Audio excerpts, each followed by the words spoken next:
Hello, hello, hello. How you doing? I know it's a few minutes before start time.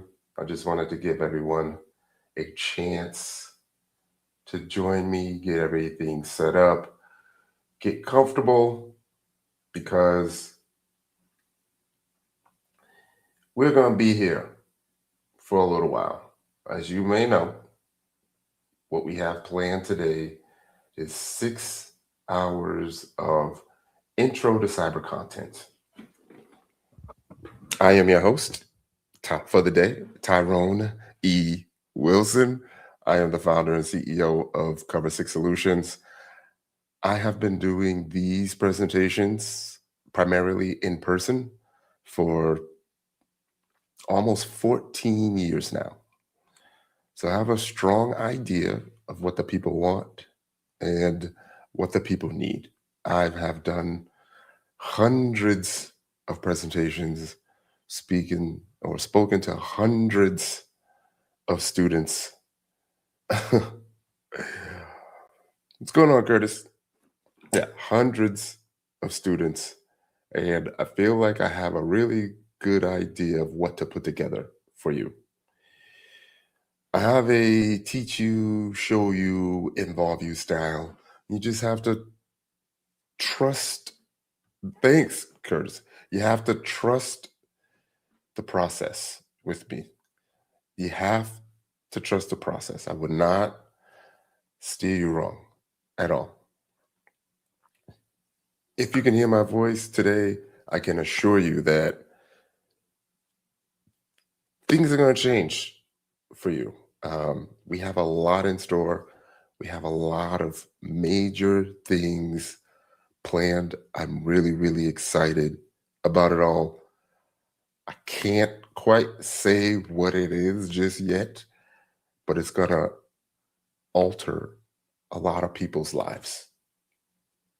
Essentially, I'm packaging all of this knowledge, all of this all of the things that I have worked through, because I've been in your shoes. I am a chief information security officer now. I have been in your shoes. I was a beginner. I was new to all of this. 30 years later, I want to give back.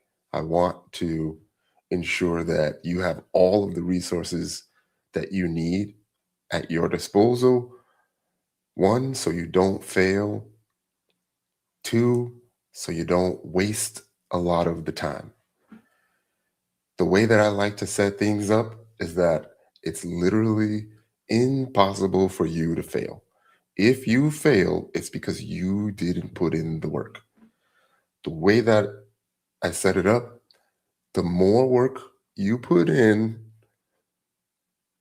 the more you're going to prosper. I always say treat your knowledge like a 401k. Keep contributing, keep contributing, keep contributing. Eventually, that compound interest is going to kick in. Things are going to start to snowball for you. And that light bulb is going to kick in. You're going to realize who the F you are. Everything is going to start to make sense. And then life is going to be amazing for you the rest of the way. I get a little emotional when I think about that. Again, the one thing that set us back from doing this all in person was COVID. And Cover 6, as you may know, was ripping and running. Our trajectory was really, really good. COVID hit, of course, just like the rest of the world, we had to make some changes. And I didn't want to not provide the things that I was providing. So we started doing things remotely. And being able to do it remotely got comfortable. And then life happens. I became a caretaker, and the caretaker journey was a journey. If you know anything about me, you know I like to have parts of my life private and parts of my life public. On our YouTube channel, there is a talk that I gave about burning out in cybersecurity, and that tells the story. Where you are today with this intro to cyber course, I left a QR code right there. You are on the second portion of the foundational free content. The way that we set it up is you can see on the website, you go down the bottom, we have a Breaking into Cyber course. I'll say it again, I have a teach you, show you, involve you style of teaching. So right now is the teach you part, right? We're transitioning from the teach you to the show you. The Breaking into Cyber, we have a Breaking into Cyber talk that I gave a few weeks back. We turned that Breaking into Cyber talk into a free course. And what that means is the course has my talk broken down into different timestamps. So in addition to the talk being broken down, it also has course content and different topics. So there's written material there in addition to my talk. So it's not just my talk. That's a free course. At the end of that Breaking into Cyber course is a Breaking into Cyber quiz. It is a way for you to start getting used to taking certification exams. It's 25 questions a piece. You can take those quizzes as many times as you want. It's unlimited. It's a huge question bank. Go and take as many of those quizzes as you want. Learn all of that Breaking into Cyber knowledge. So there's the Breaking into Cyber course, there's the Breaking into Cyber quiz at the end of the course, and then there's a Breaking into Cyber blog post. The Breaking into Cyber blog post is called the Breaking into Cyber roadmap. The point of that roadmap is for you to follow it and follow all of the different phases in the roadmap. Get caught up and synced. So that is the very first section. They're even named different. So there's a Breaking into Cyber portion, 3 pieces. Now, once you get past that and you're comfortable with the Breaking into Cyber material, and you're crushing those quizzes, you can now move to the Intro to Cyber. The Intro to Cyber today, it's going to be a 6-hour extravaganza. This is the show you part. I'm going to show you what all of these different topics look like. Once this is complete, and I'm sure there's already a Intro to Cyber blog post on the site already done. Tons of links, tons of things that you can use to follow along with us. This talk is going to be turned into the Intro to Cyber course, which will also be free. So again, this talk will be time-stamped along with additional written material as part of the course content. Each one of the Intro to Cyber modules also has, I don't know, maybe a 10 or 12 quiz, check on learning at the end. But after that, the Intro to Cyber, because we're stepping it up, has a 50-question quiz engine. Crush all of those. Now you're ready to move into the Involve You part. The Involve You part is what I started at the last meetup, which is the home lab setup. The home lab setup is also broken down into Teach You, Show You, Involve You. So the home lab setup already has content there on the home lab. It may not be live yet, but we do have a home lab setup course. The same way that we're doing this 6-hour Intro to Cyber talk, we're going to have another longer home lab setup talk coming soon. And then all of that content is going to be on the website, along with a quiz at the end. So you're going to have 3 points of contact, all free, teach you, show you, involve you. After that, as you're doing your lab, as you're doing the quizzes, as you're doing the challenges, I want you to start thinking about what portions of the content move you the most. Is it the offensive content? Is it the GRC content? Is it the defensive content? Once you figure that out, then you start moving into the workshops. We're going to have a pen tester prep workshop, SOC analyst prep workshop, and then we'll also have a workshop where we combine them, and it's called the attack and defend. We have been doing those workshops for years, in person and online during COVID. All the materials there, we're just putting it together, and we're going to slow walk this thing to ensure that you don't jump too far ahead too quick. And all of that is going to be on the website. So another thing that you may not know is that I have some what do you call it? Some guardrails. I guess you could call it a guardrail set in, that as you start going through the material, because you may be new to this, you may or may not know that you are preparing for the CERT exams. So in the content, I built in mechanisms. Well, I built in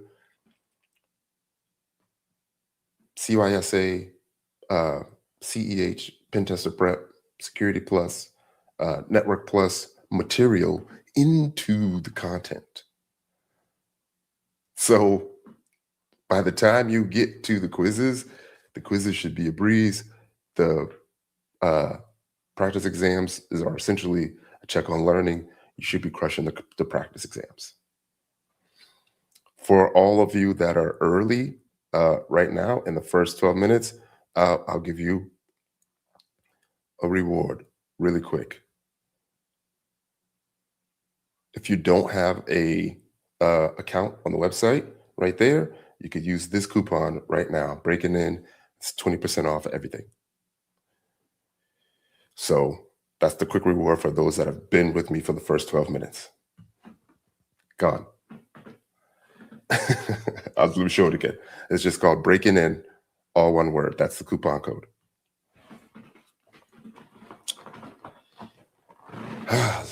You guys comfortable? How are we feeling? A question I like to ask is, where in the world are you all tuning in from? Where in the world are you tuning in from? I'm in South Florida right now. We recently moved, but I will be back up to the Virginia area very soon. If you haven't heard, okay, we got Jayville. If you what do you say, Duval? Yeah. If you haven't heard, we announced the in-person meetups. We back. We are back. So next Wednesday, we're going to be in Virginia, Crystal City area. We're going to pay tribute to the original group, which was the DC Cybersecurity Professionals. And also, if you haven't heard, we are now the Cover 6 community. If you want to take a look at that, then the Cover 6 community is right here. Go to meetup.com/Cover6community. That is how you join the meetup group. That's how you stay up to date with all of the presentations and everything that's going on. Or you could just subscribe to us here on YouTube. But that is how you make that happen. In addition to that, every Monday, we have a newsletter called The Six. Yes, The Six. So cover6solutions.com/The Six. It'll tell you everything that's there and how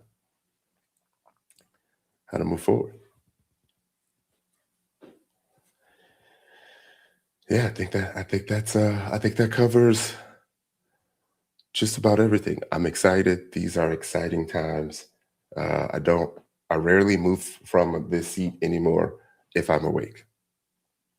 But it's okay because I got remotivated, found out my why, had to be reminded what my why is, and it's you all. I've been saying it since January of 2012. Y'all are my why. Your success is my reward. Like, I definitely love, love, love hearing the success stories. So once that happens, once you do something, anything great, let me know. Another thing that we have on deck is we're going to bring back the first time speaker series. If you have never given a presentation before, I'm going to give you the opportunity to give a presentation. I'll sit with you here on the live stream. You put together 10 to 20 minutes of content, spit that content out. Now you have a resume bullet that you can put in, that you can use so people can check out what you've been doing, what you've been building, whatever your presentation is. I'm with you. We have done it before, and it's you'll see that on YouTube on our channel. You'll see some first-time speakers from the past. Purposely left them up there so they can kind of giggle at themselves at how far they've grown. Don't want to say no names. Matter of fact, I'll just leave it alone. But yeah, challenge them. Matter of fact, I'm gonna call some people out. Josh, if you can hear me, I'm calling you out. We want to hear you talk. Curtis said, I can't wait to hear ideas about how to use AI in cybersecurity. I know you got some cool stuff. What do I say about that? It's the reason why I haven't been in the bed. It's the reason why I haven't been asleep lately. It's a little bit different from me because I'm on the business side of things. But I can assure you that, how do I say this? Pen testing will not be an issue anymore if you know how to set it up. Yes, you will still need a human element. Also, I'm just gonna be honest. AI is gonna take a lot of y'all jobs. If you don't find an alternate, you don't find if you don't find something that will allow you to flourish, AI is going to take your job. It's going to take your job. A lot of people are going to get fired. If it hasn't happened already, a lot of people are going to get fired because, and I like to keep it real raw. We don't really need, I don't want to say we, that sounds bad. Companies don't really need you anymore.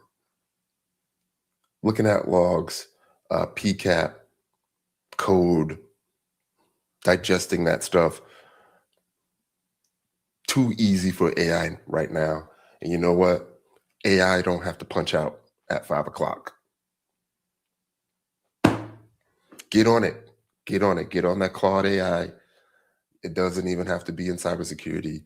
Get Claude AI. Pay the $20. Start talking to it. Start figuring out what you can do to progress your life. I'm telling you, your life will never be the same again. All right, let's move on. We got through the welcome and to what to expect. Why are we here? What is cybersecurity? I want to know, what is cybersecurity to you all? I want to hear what you have to say, and then I'll let you know what I think cybersecurity is, considering I've seen cybersecurity transition. I joined the military in 1996. I joined as a radio operator maintainer, but eventually, the commo shop turned into the help desk.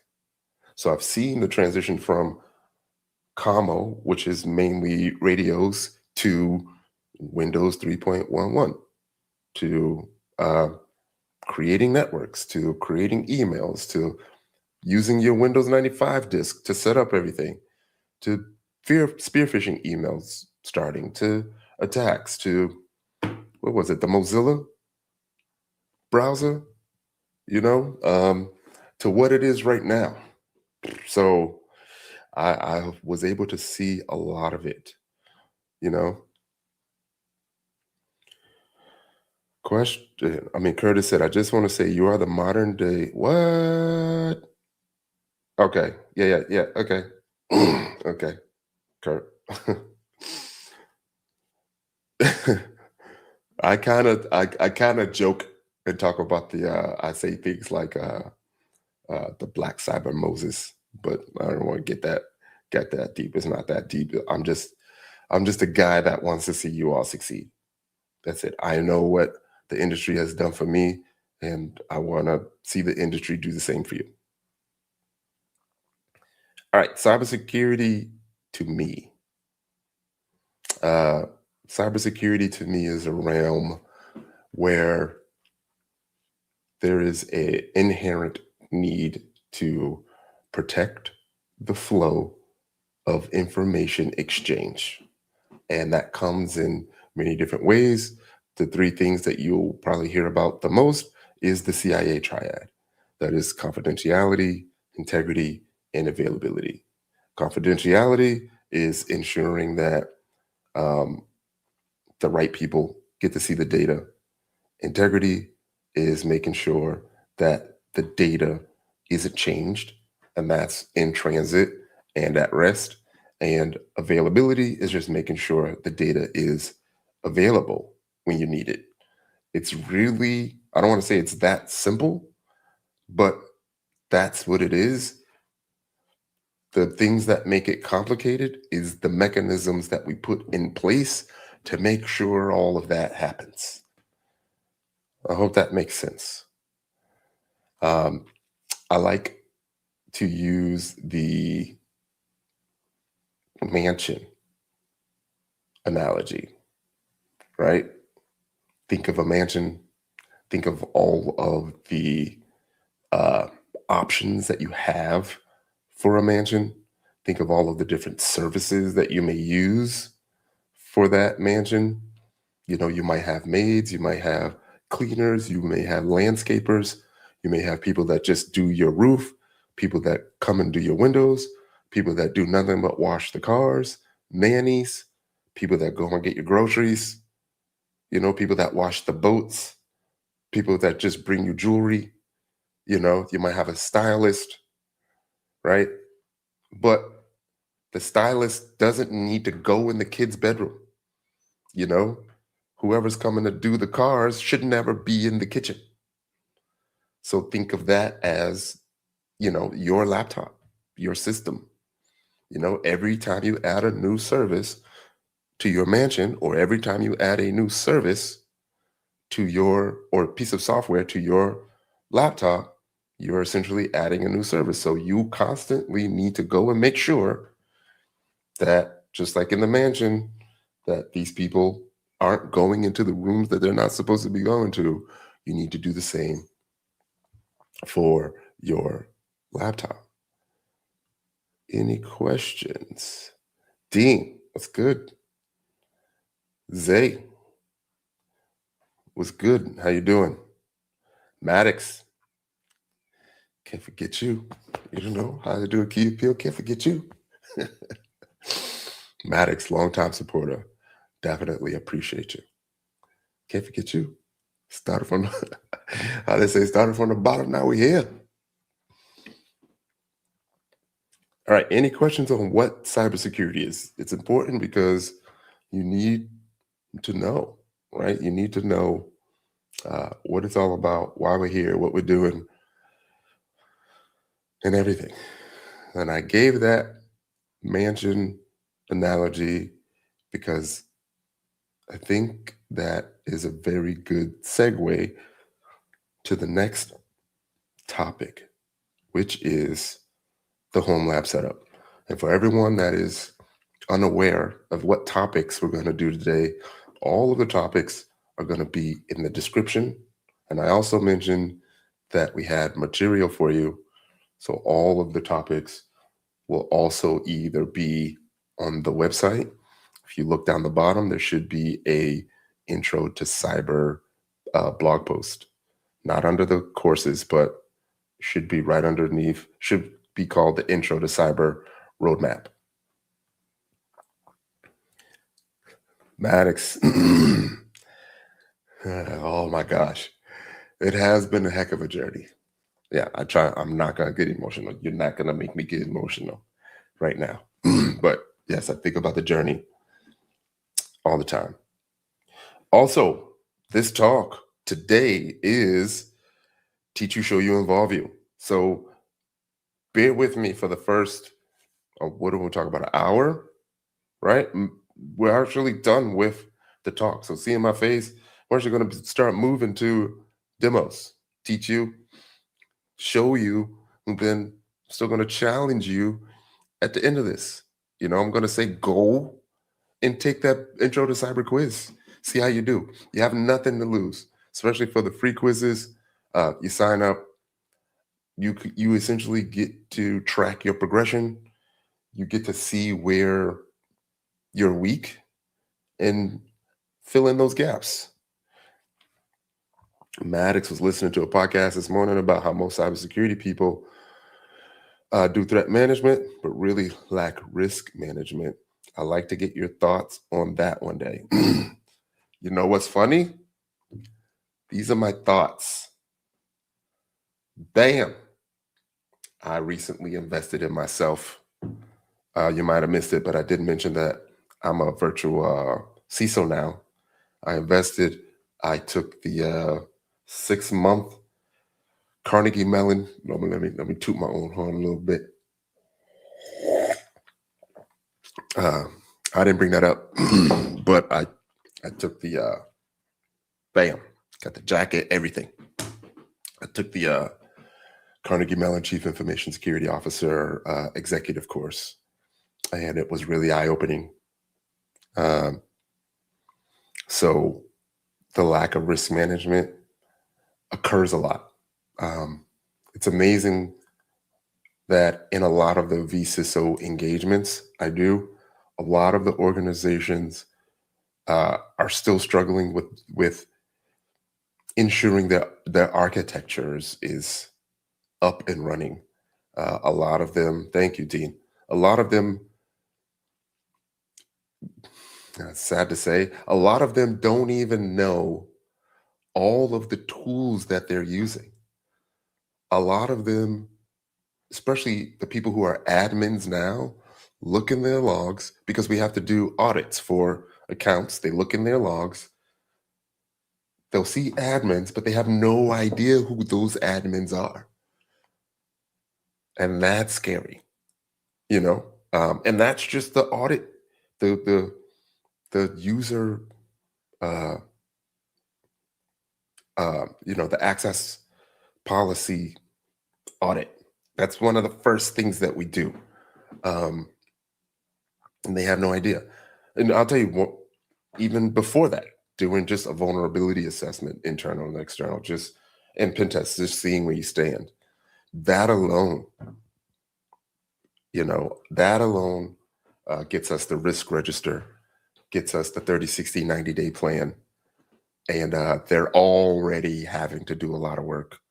And we haven't even addressed the risk part yet and the risk management part yet. But we help them get there. So great question, Maddox, great question. But everyone needs to incorporate the GRC into their lives, even if it's just a simple vCISO template of things that a vCISO would do and check for, and maybe assign someone in their organization to take charge of that and be in charge of that, or just call us. I'll help you. I will help you. All right. Anyone not attend the home lab talk from last week? We did a whole hour, I think an hour and 15 minutes. So we do have an entire home lab talk. We do have documentation that we're going to share with you. I have made it a point to never give a talk again and not provide you something tangible that you can walk away with, either a helpful PDF document or a helpful blog post, a helpful YouTube video, something. Also, if you can hear me, we have listened to your concerns, questions about our YouTube videos. We got some complaints about some of the 100 terms to know videos having background music. And me being who I am, I saw maybe 3 to 4 complaints, and I just redid all of the videos. So on the YouTube channel, there's a playlist called Cybersecurity Terms to Know, and there's about, 18 videos there of terms that you should know. So 100 A plus terms, 100 security plus terms, 100 network plus terms, 100 SOC analyst plus terms. It's there for you. And we redid them all, updated material, and no music in the background. I just hope that you all like the voice that I chose. It wasn't mine. Maybe I'll use mine in the future. Zay, you are new here. That's what's up. Thanks for being here. I appreciate you. I appreciate you. At any point, like I said, I'm going to provide a folder for you. This folder that I'm going to provide is going to be the main folder that you all will have access to going forward. And as we create new content, we're going to put it in that folder. Maybe I should put that in the chat right now. I'll put that in the chat right now. I'll put it in the chat.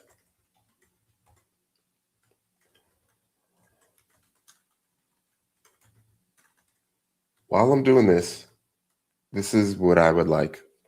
If you have a special request for a particular document, handout, what do you call those, diagrams, or even some type of, what do you call it, infographic, let me know. Shoot me an email at info@cover6solutions.com, or, and I'm just going to leave this up right now, or in the Discord. That's the QR code right there for the Discord. Send me a message in the Discord. Also, info@cover6solutions.com. Send me an email.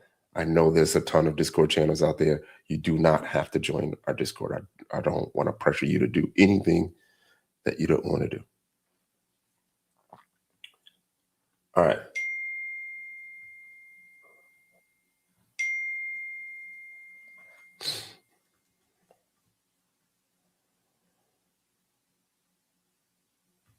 Bam. In that folder, you're going to see some documentation, right? Hold on one second. You're going to see some documentation. Those documents are for you. You can use them. It's free. You don't have to do anything.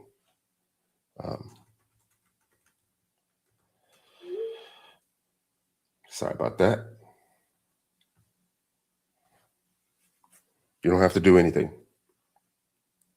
But like I said, once again, if you have any special requests for any type of document, let me know. I will create it, put it in that folder.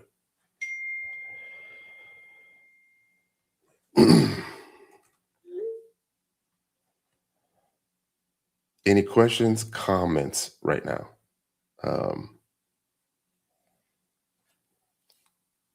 Let me start this so I can come back to it. Bam, it's there.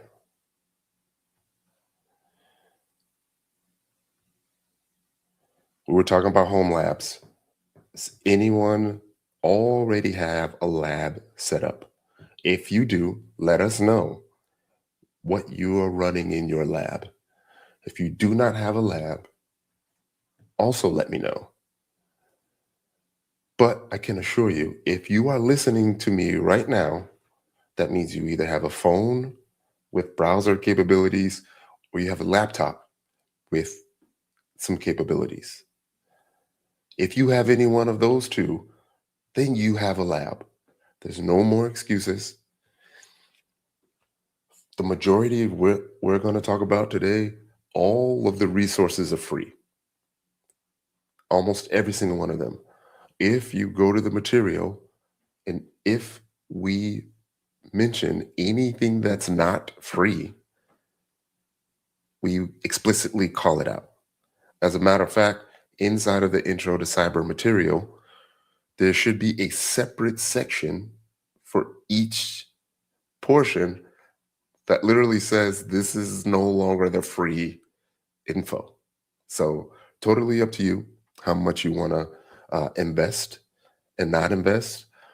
But for what we're doing, you do not have to spend any money to make any of this happen. You always want to start at home, right? There is a document or a site that I like to use. Hold on. I'm about to mute. Let's go on a 5-minute break. There's some music playing in the background and I'll explain it after. So let's do a 5-minute break.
All right, I'm back. Give you a little quick backstory on that. Little backstory. I was my mom's caretaker. My mom, I guess, accidentally set an automation in my Alexa speaker to play "Thankful" by Mary Mary. It comes on at 10:36 on random days, and most of the time, I need it at that moment. And that was my mama saying hi and that she's here. So obviously, I couldn't play the song because YouTube's gonna copyright it. So I had to mute. But we're back on the home lab setup. I said everything that we're doing today. You will not need to purchase anything. I have my laptop. I'm using an M1 Mac. I invested in the Mac. I also have a standalone desktop that is also custom. You do not have to do any of that. You probably already have something right now. And as I mentioned, if you have a browser, if you have a machine with 60, most machines will have 16 gigs of RAM, uh, over 100 gigs of memory space. That is more than enough to get you started.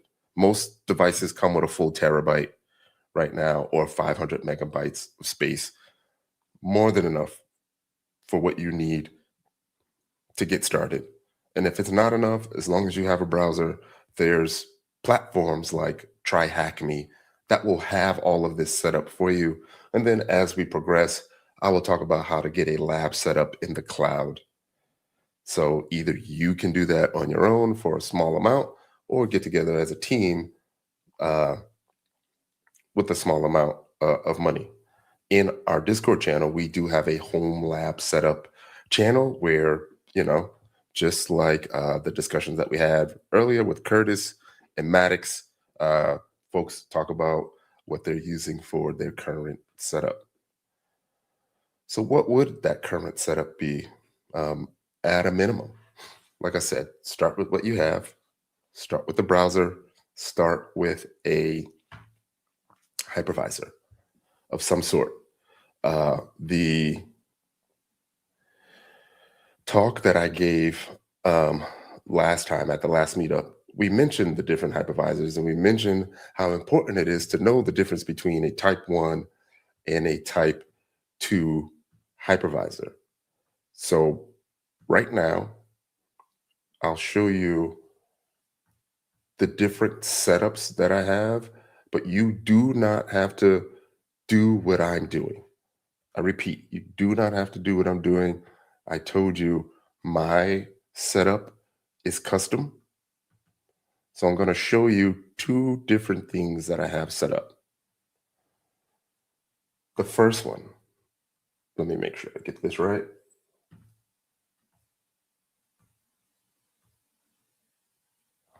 The first setup is the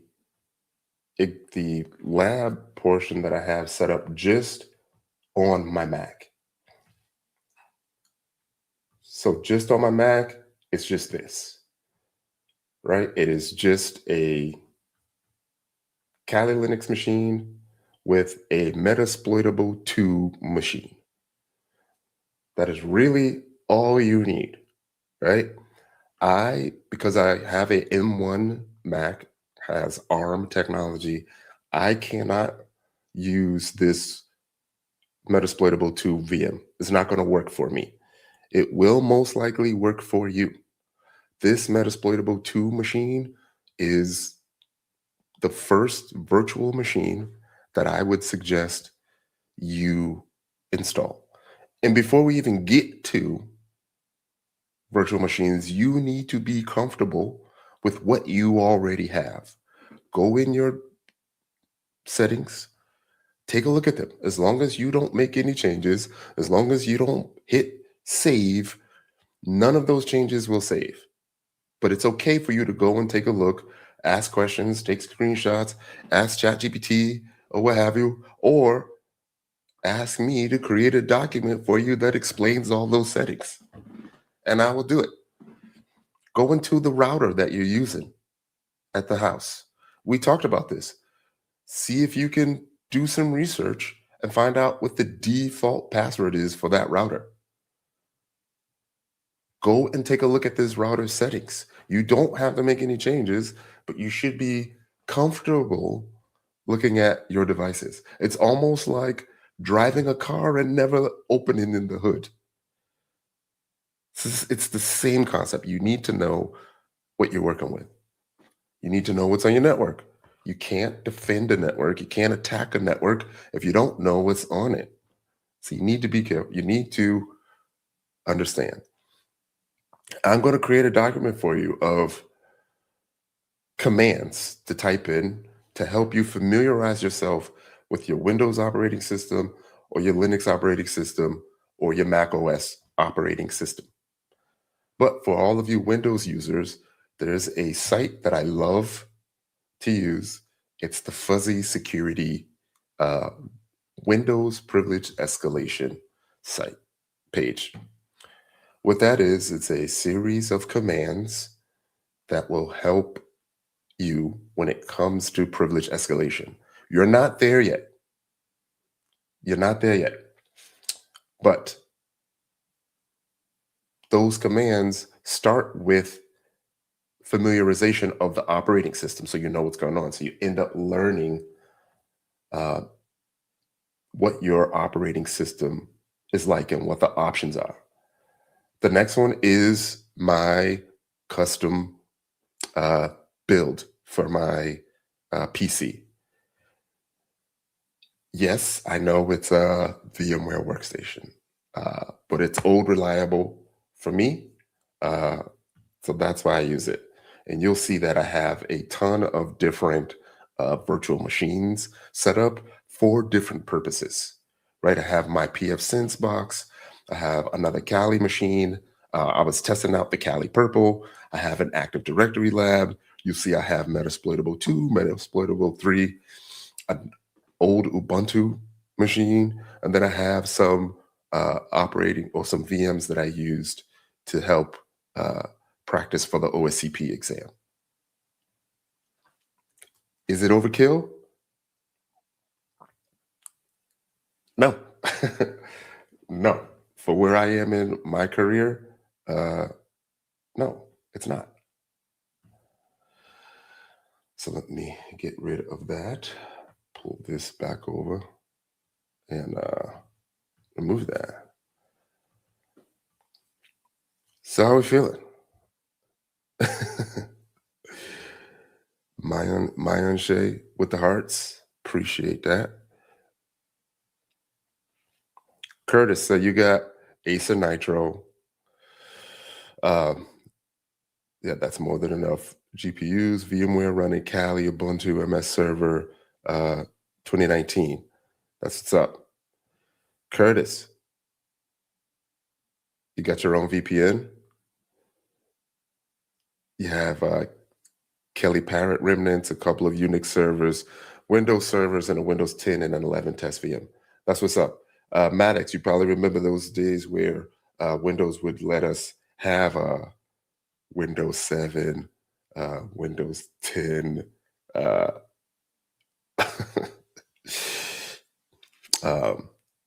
VM or ISO. And then you would just create an ISO, duplicate the VM, and then have snapshots.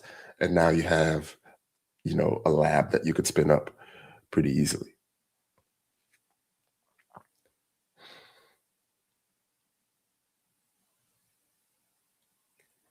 Any questions on the home lab setup? As I mentioned, the Metasploitable 2, I consider it my punching bag, or it should be your punching bag. That should be the one that you gain familiarity with. That's the one that you practice your Nmap commands. You practice using the Metasploit database on. We have those talks on the site. We're going to talk about that a little bit more today. But for each one of those topics that we're doing today, we dive in a little bit more. So we're going to talk active scanning and enumeration, But on the YouTube channel, we have a active scanning and enumeration talk.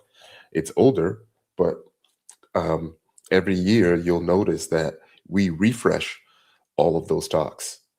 So there's two things that you can do. You can either go on the website, do the whole course at once, or come to every single one of my talks. And by the end of the year, you would have done the entire course.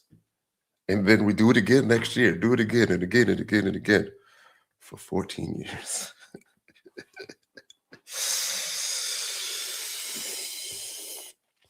Yeah. Yeah.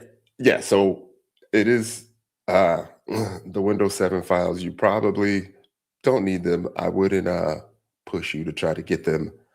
No one should be using Windows 7 anymore. I don't even think Windows supports Windows 7 anymore. So you're fine. Maddox, when you first set up the home lab, use VMware Player, VMware Workstation, VMware Workstation Pro. Yeah, that's cool. Like I should be using, so it is on, so my PC is Windows 11, but my Mac is I use what's this, VMware Fusion. So it's VMware Fusion Pro, and I'm only using it because I paid for it a long time ago, and it still does what I needed to do. But I know Mac has MUX now, MUC MUC for their hypervisor. Any questions or comments before we move on to the next topic, which would be the passive recon in OSINT?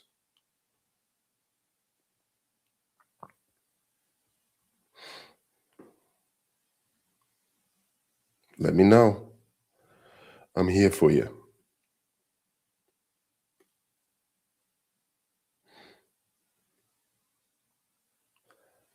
While you might be typing up your comments, what I'll do is I'll get another browser window open, and that will be what I will use for the next portion of the show.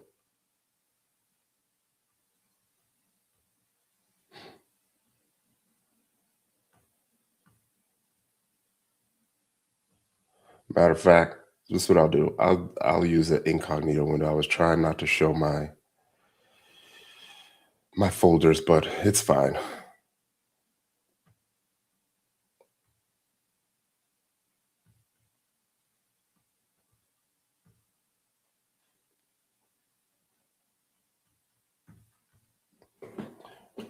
All right, let's talk passive reconnaissance. Can someone tell me what passive recon in OSINT is?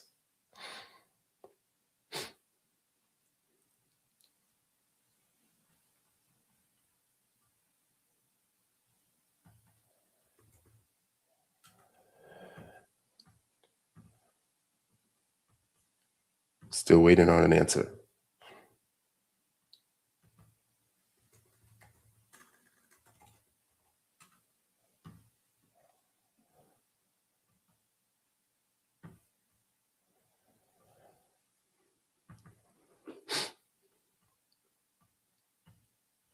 All right.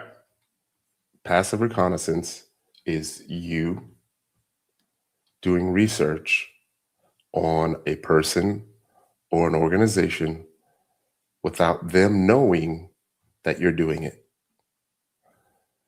Curtis, did you say network services port scans? No, passive reconnaissance. So you have passive reconnaissance and you have active reconnaissance. And there's a distinct difference. We're going to end up talking about Wireshark,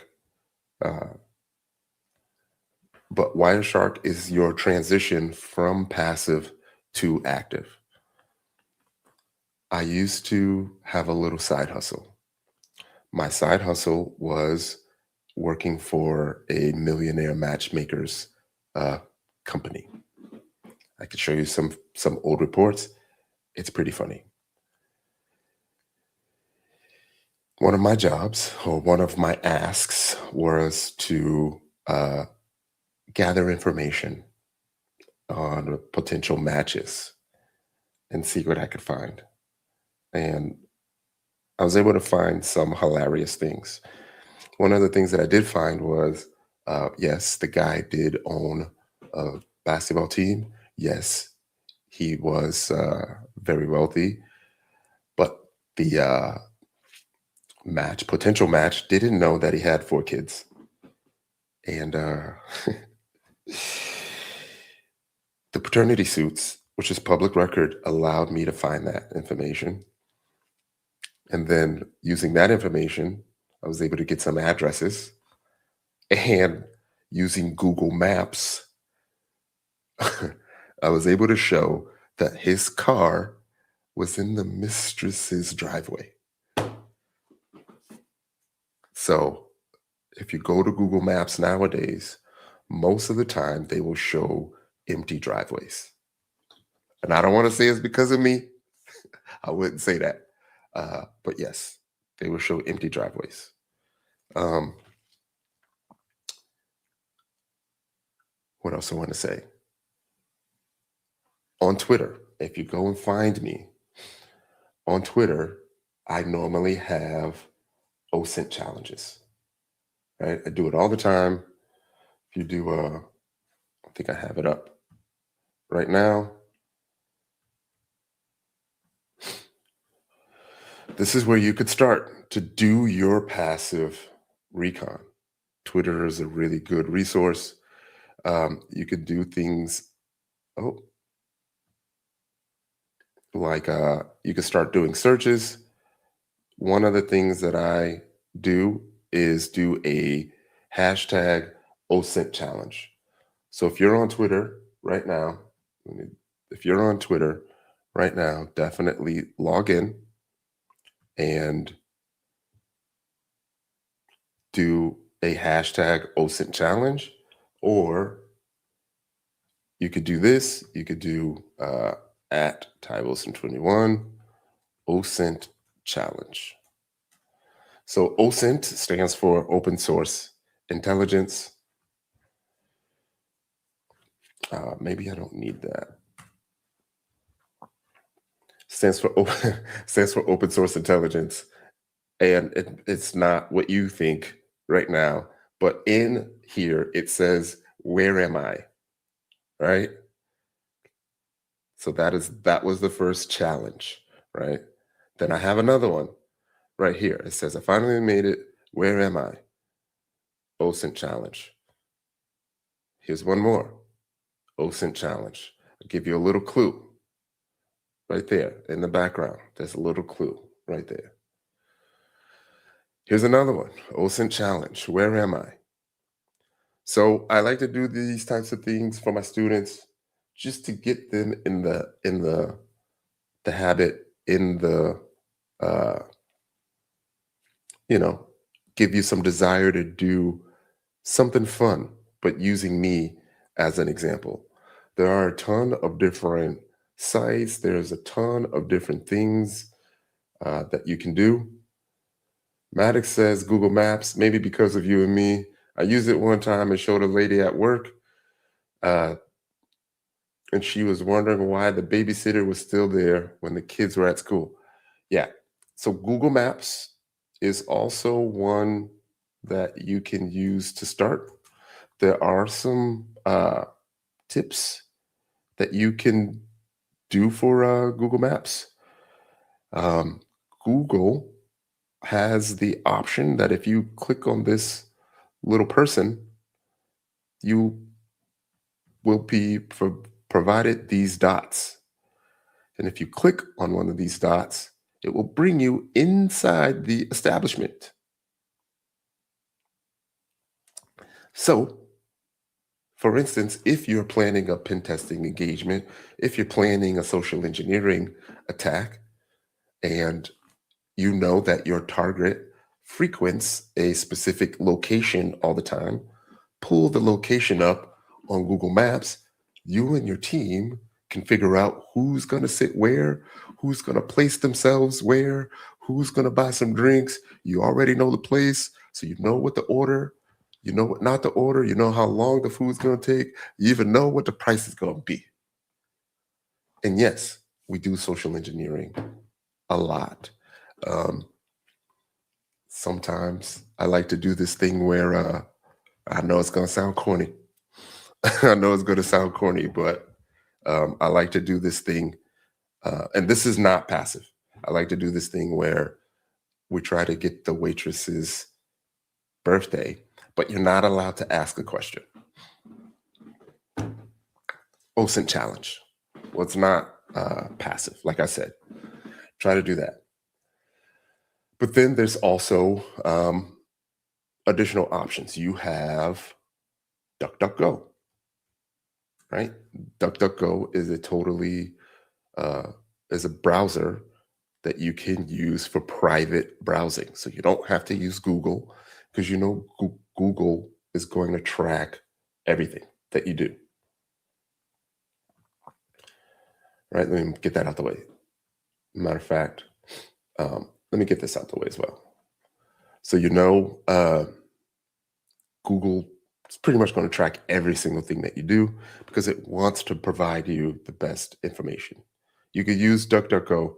DuckDuckGo is a private browser. You can also use a tool that I like to use for organizations. It's called Social Searcher. And in Social Searcher, you can do something like cover6solutions.com. And what Social Searcher will do is let you know all of the places that this was posted. So I believe that's the Facebook one, but I think one of these is Twitter, right? These are the different social media sites. I do not believe this is free right now, but we don't really have much on TikTok. But we're here on LinkedIn, and it just lets you know where a certain what was mentioned about a company on each one of these social media platforms, right? So here's some of our YouTube findings, right? This is one of my favorite tools. Here is, again, back to the Facebook. Here's the things that were mentioned about Cover6 on Facebook. And once you're here, the point of the passive recon is that I have no idea that you're doing this, right? So they do have a paid plan, but as you can see, there's a lot of information that I'm able to get for free. You may have heard of other popular sites like Shodan, but this is a really good place to start. Can someone recommend some of their favorite passive recon sites?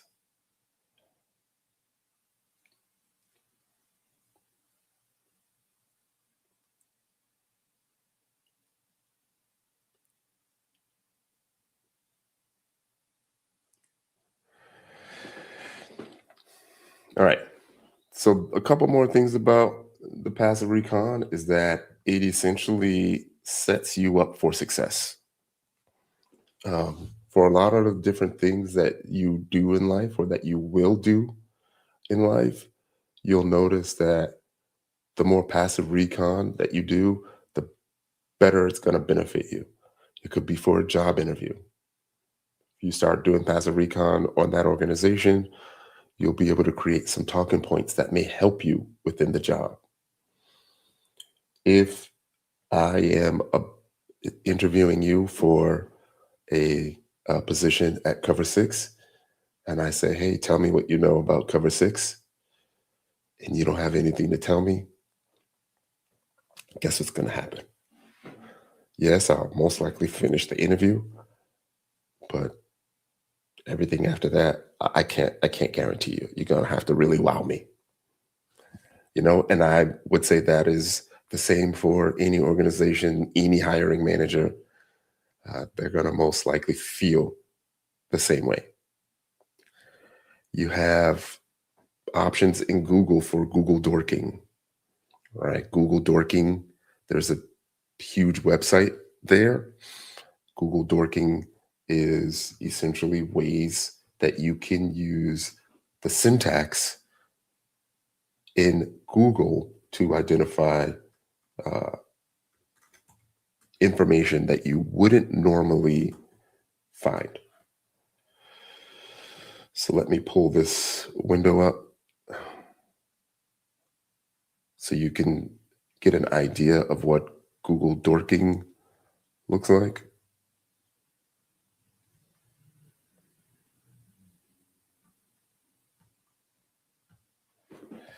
Bam, we can all see that, right?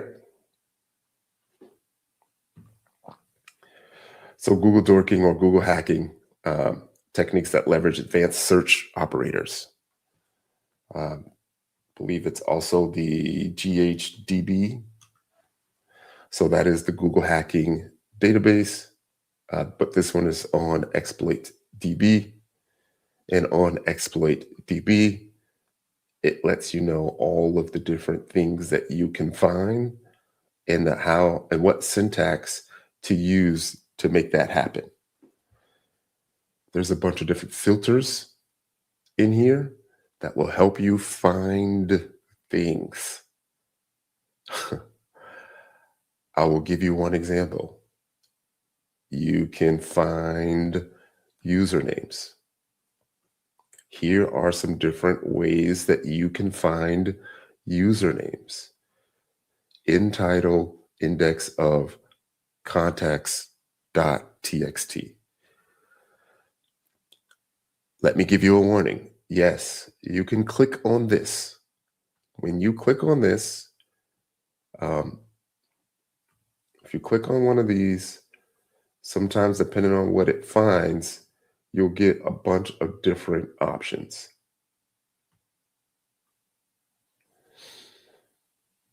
So this is the Google search right here. So if you click on that, it will give you a bunch of different options. This is where the passive recon turns into active recon. You need to know that if you were to now click on any one of these, you're going to be tracked by this web server. So this is where it stops. All right. One thing that I like to look at is down the bottom, see how many different pages that you may have to sort through. And this goes for anything, either you, a family member, anything that you might be looking for. This will help you find that information. For the most part, anything that you want to be exact, you can use quotation marks. I believe it does have and/oring, meaning you can put and or in between these things and add multiple options. Everyone understand what I'm saying?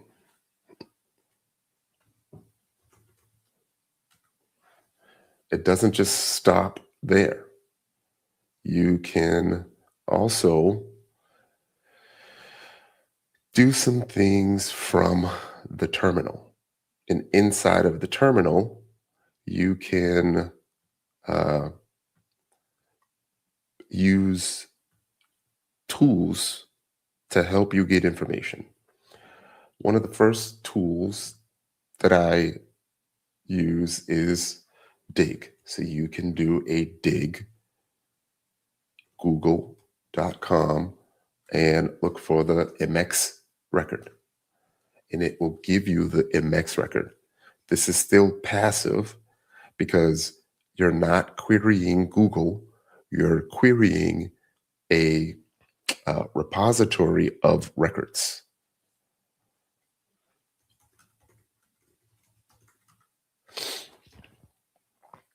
Right? So that is a way for you to identify specific records attached to a domain. Any questions? I know it's probably getting a little bit of it's probably getting a little technical, but we're barely scratching the surface right now.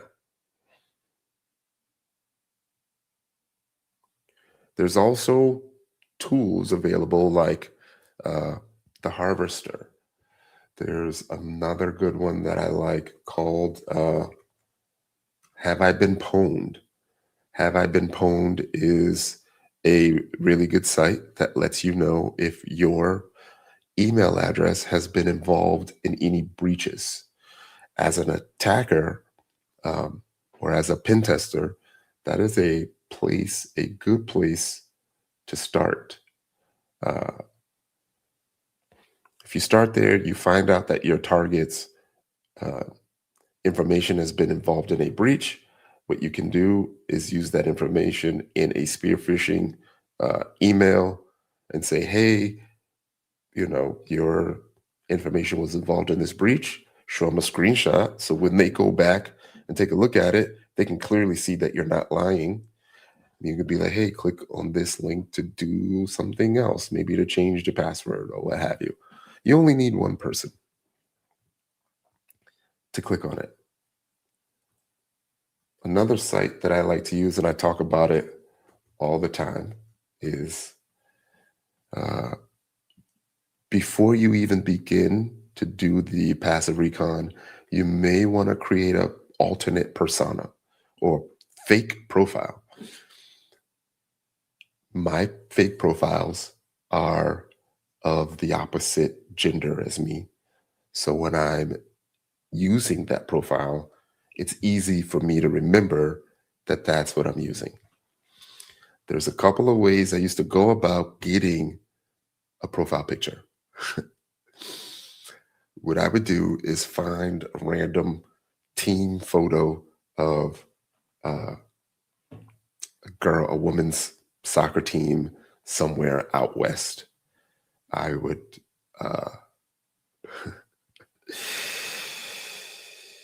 take a screenshot, and then I would carve out just the face, and then I would flip the image around, because you may or may not know that Google has the option to allow you to right click on an image, search Google for image, and then that Google will show you all of the places on the internet where that image showed up. And because I reversed the image, it's not going to lead me back to the picture of the soccer team. So let me show you. This person does not. Let me show you my other site. It's called This Person Does Not Exist. So This Person Does Not Exist is a site that will help you create random images. So now you can use this for your profile. The cool thing about this is that it's only going to be one image. So when you refresh the screen, it's going to show you another image. And when you refresh the screen, it's going to show you another picture. These are not real people. And I've been making this joke for years, but it's never no black people up here. Maybe we're just harder to recreate, but there's never no black people here. This person does not exist. Developers, let's create some black people. Or not. If you're going to use it for malicious purposes, don't. The other thing, if you really want to have some fun, there's another one called This Cat Does Not Exist. And it's just pictures of cats that aren't real. So there was a question earlier about how to use AI technology in cybersecurity. You're kind of seeing it already. We don't got quiet. We good? We still good? We still good out there?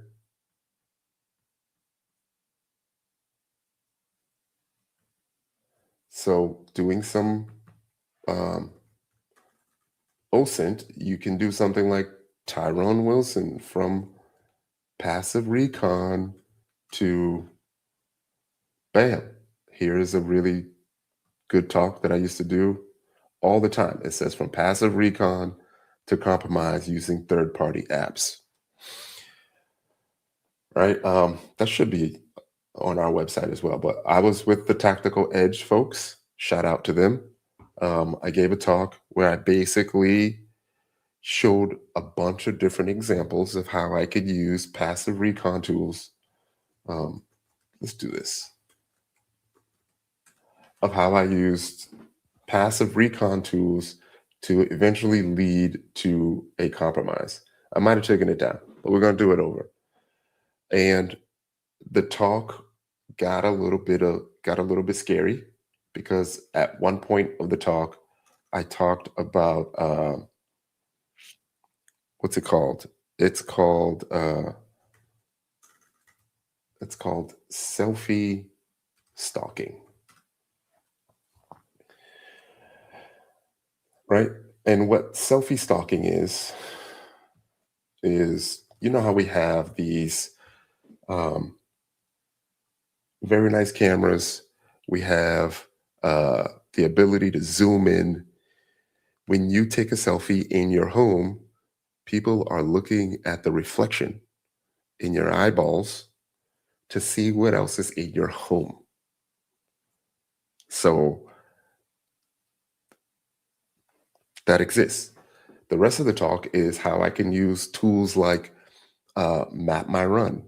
I can use, the Nike Run app, create a fake profile, become your friend on the Map My Run or the Nike Run app.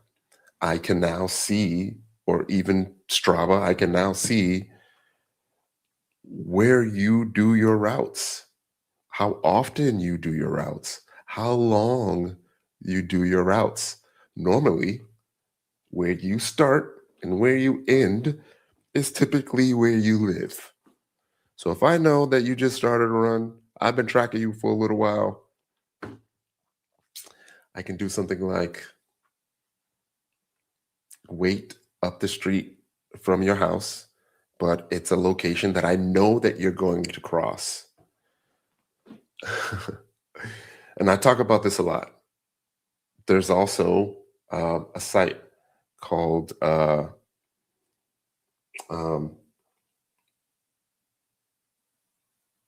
I can't think of it right now, but it's going to come to me. Maybe you all can help me. It's a site that will tell you what the Wi-Fi SSIDs are for a particular location. Right? That's also passive. Someone go look that up for me right now, because this is good. This is going to be helpful for you all. It will tell you what the Wi-Fi SSID is for a particular location. It will tell you what your SSID is for your home right now. So if I'm using the Nike app, I know where you start your run and end your run. I now know what your SSID is for your router. We know that when you come and go from your house, you're going to automatically reconnect to your router. I can go buy a router, connect it to a battery operated resource that has the same name as your home router. You know your phones and other devices have GPS. So it knows not to start looking for your home router until you get close to your home. But if I am standing in between you and the home and you have no idea that I'm doing it, you're going to connect to my router before you connect to your home router. And now I have a little bit of time to do some active recon and I'm not saying do this, please do not do this if you're not authorized to do this, but it can happen. Now I have the amount of time that you use to either change, take a shower, get the protein shaken, all that stuff. And you may not even notice that I've done all that. Dean says that's scary. Yes, scary indeed. You'll notice that in the talk that I did, once I started talking about all of this, one of the co-hosts had a, what do you call it, an audible gasp. And also everyone in the crowd that was listening started putting in the comments like this is some wild stuff. And we haven't even gotten started. That's kind of like rudimentary stuff. If you go and this is a little bit of a transition from offense to defense. I mean, not offense to defense, from passive to active. And sorry, I'm just trying to multitask right now. If you look on the Cover 6 YouTube, right? His name is Lynn No. I'm just pulling up the channel right now.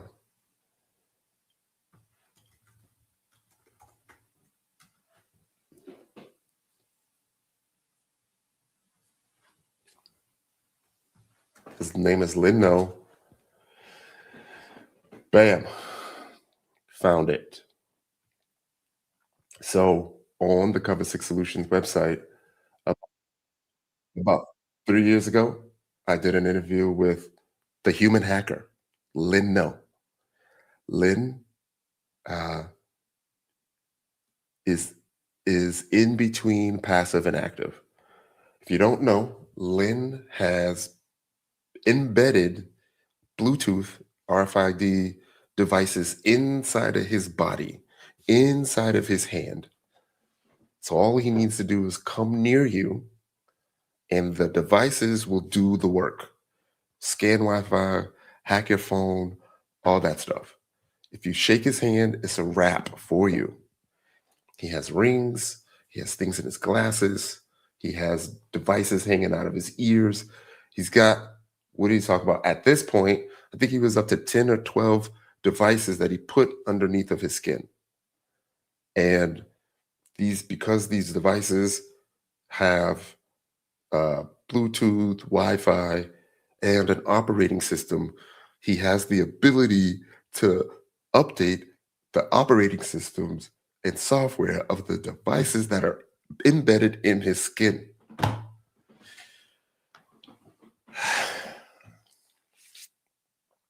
How we feeling? So it's called the Invisible Threat. Like I said, this is back in April 2022. Definitely go and check him out. He's very popular. He's got a lot of good material for you. He's got a lot of good devices that you can use and no one will even know. So this is us transitioning from passive to active. It's almost 11:30. We've been at it for an hour and a half. And if you're with me, sorry about that. If you're still with me, I appreciate you. And if you're still with me, I want to reward y'all. I want to reward y'all. So with that being said, if you go to cover6solutions.com, here's a coupon code that you can use for 20% off everything but merch. It's called Breaking In. Right now, there's a lot of courses, and we have over 20 different exam prep, practice exam engines there. So coupon code 20% off. Take a look. Thanks for being here at the hour and 25 point mark.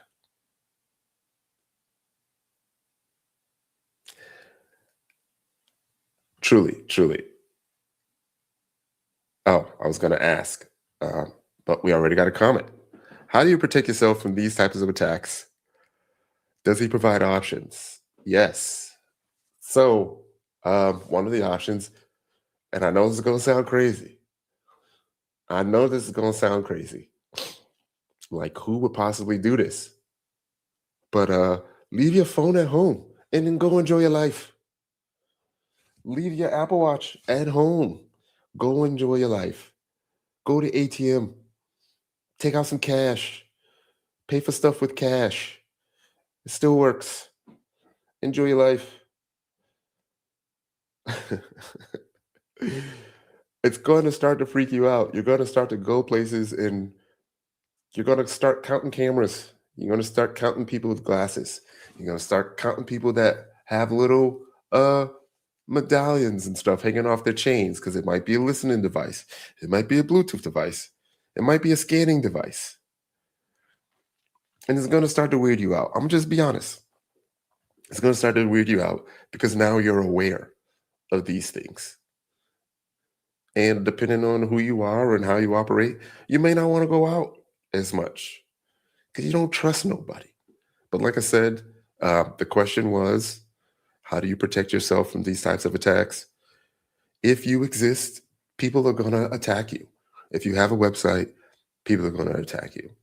If you have social media sites, people are going to search.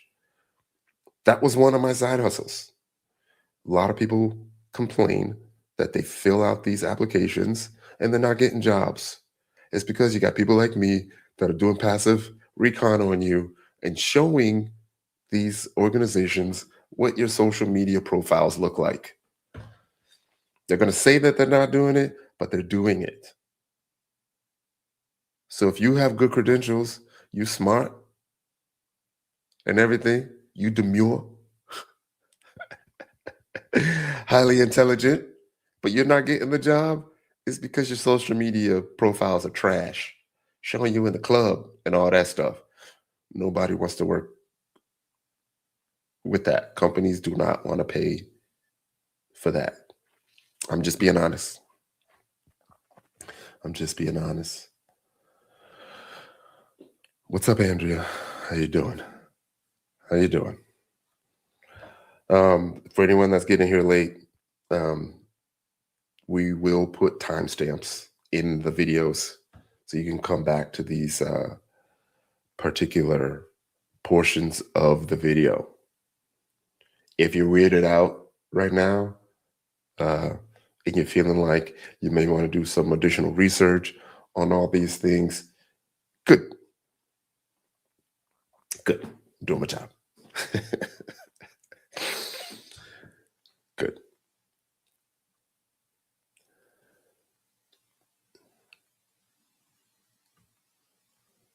We're going to transition again. For the people who didn't hear me the first time and may have gotten in late, let me know where in the world you are tuning in from.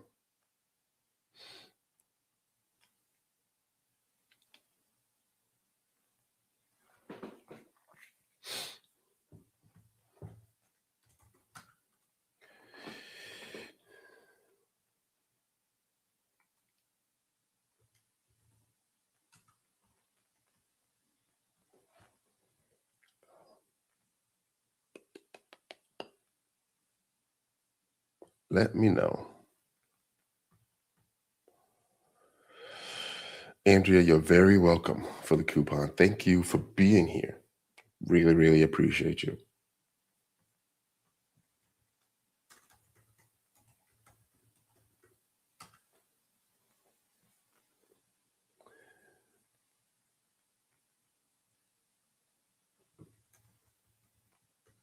All right.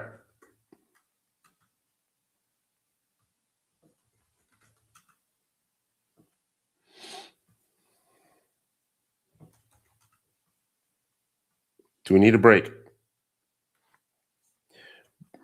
I think we need a break. Let's do this because The next portion will be the active reconnaissance, right? So we just finished the passive. We're going to move on to the active reconnaissance. It is 5 of 16, but let's take a 5-minute break. Let's come back at 1:35. Matter of fact, let's take a 10-minute break. Let's take a 10-minute break. We'll come back at 1:40 p.m. All right, break time.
All right, I'm back.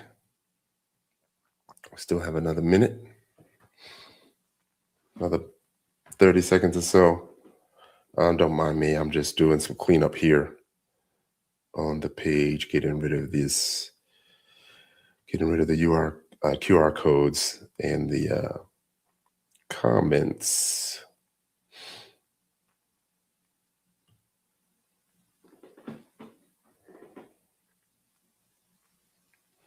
All right, we're going to start the active scanning and enumeration portion. So there's a couple of ways that this can happen. You can be external to the network. And if you're doing some pen testing and your client provided you some VPN credentials, then you'll be internal to the network. As always, you should always start at home. You cannot defend a network. You cannot attack a network if you do not know what's on it.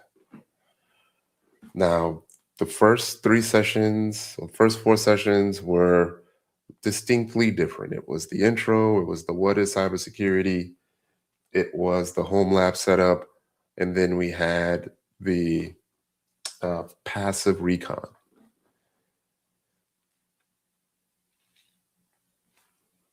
Remember, I said I have a teach you, show you, involve you style. This is the portion where you can be involved. I'm going to use a program called Nmap. It is a network mapper. Nmap is free. You can go to nmap.org and download it. You do not have to for what I am about to do. Only if you want. Some of you may have Nmap already installed. It's a couple things that I want to show you. If you do not have it installed, what you can do, and we're going to get there, so you would just have to wait, is there is a site called scanme.nmap.org. I will put this in the comments so you can see that it's there. So you can go to scanme.nmap.org. I'm just going to read this out to you. I know you can read, but it's also for my own security. This is a site that was set up to help you learn about Nmap. It's right there to help you learn about Nmap. Also to test and make sure that the Nmap installation is working properly. You are authorized to scan this machine with Nmap or other port scanners.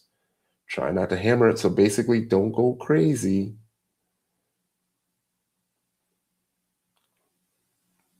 Right? Don't go crazy. That means the target can be scanme.nmap.org. That's it. That would be the scope. That is your only scope right now. Or you can scan yourself. You can type in, go to open a terminal, type in localhost, or type in ipconfig or IPA, however you want to do it, to show your configuration files for your operating system. You should always know what your IP address is at all times. At all times. You don't live in a house or an apartment or what have you, and you don't know what your home address is ever, right? No matter where you go in the world. Andrew had a question. Do I have material for C-risk? It may be, take a look on the website. Take a look Andrea, it is cover6solutions.com/courses. Take a look there. Andrea, it may be something there. If not, let me know. So we're not focusing on study material per se, but we do have the practice exams. If you purchase a practice exam, the thing that makes our practice exams different is that the practice exams are unlimited. So you literally have nothing to lose by failing the exam. Like I said, you could use it to track your progress. Unlimited attempts, and the exam is available until the governing body updates their cert. You know what I'm saying? So it's alive as long as that version of the cert is alive. So once they announce that they're gonna, kill the cert on a certain date, then we're gonna put that date on the product. And there'll be a little notice that says, hey, this product's gonna be unavailable on this date. So we'll create a new one, but then you'd have to purchase the new one all over again. But for some of you that caught the discount, or if some of you that were alumni, my OG alumni have a standing discount. As long as you used the email address that you used when you first set up, or you first came to the workshop, Curtis, synced it. If you use the same email address, Curtis, there's not only is there a standing discount for you for the rest of your life, you get an OG badge. You get an OG alumni badge.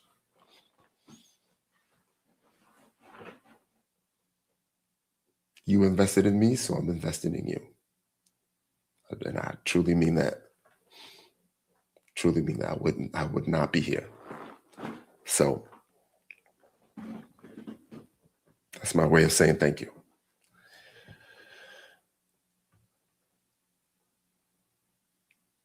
All right. With that being said, let me stop that. That should have given you time to install Nmap. If you did not install Nmap, that's totally fine, because we're now on the active scanning and enumeration portion of the show, and we're also at the show you / involve you portion of the show. Remember, I have a teach you, show you, involve you style. So now I'm going to show you how to use Nmap and what that looks like. If you've never used it before, really quick, once you get it installed, you can type in Nmap just by itself. And what will happen is it will give you a little quick tutorial, I guess, on what the different Nmap commands are used for. I'm going to clear my screen, and I'm going to type in Nmap -v, and that will show you what version of Nmap I'm using. Right now, I'm using version 7.93.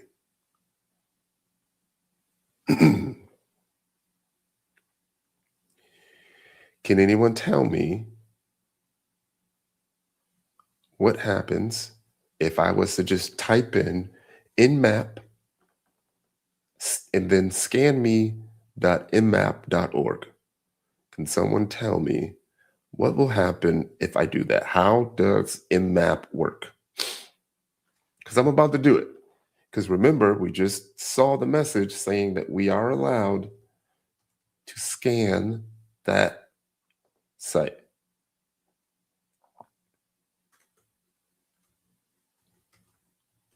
So what is going to happen when I press enter? Real quick, in the comments, someone tell me if you know. If you don't know, totally fine.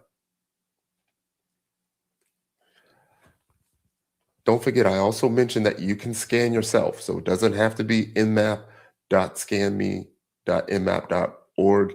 You can do nmap space localhost to scan yourself, or nmap space 127.0.0.1, which is also you.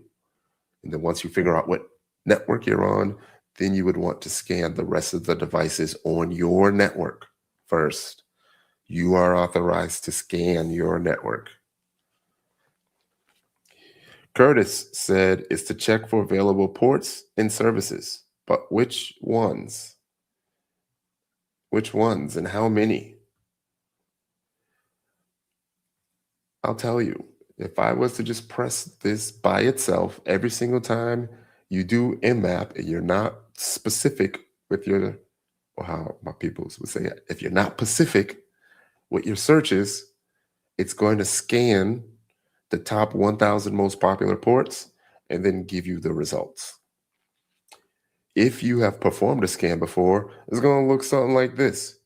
You're going to be like, I have no idea what's going on. I have no idea what's happening. I don't know how far along I am in the scan or anything. It just is just screens saying that it started, but it doesn't let me know what it's doing. It's because we weren't specific in the scan, and it's taking time to scan 1,000 ports because that's how many ports it will do by default. The workaround for this is to press the spacebar. You'll see that in the results, it'll say 996 not shown.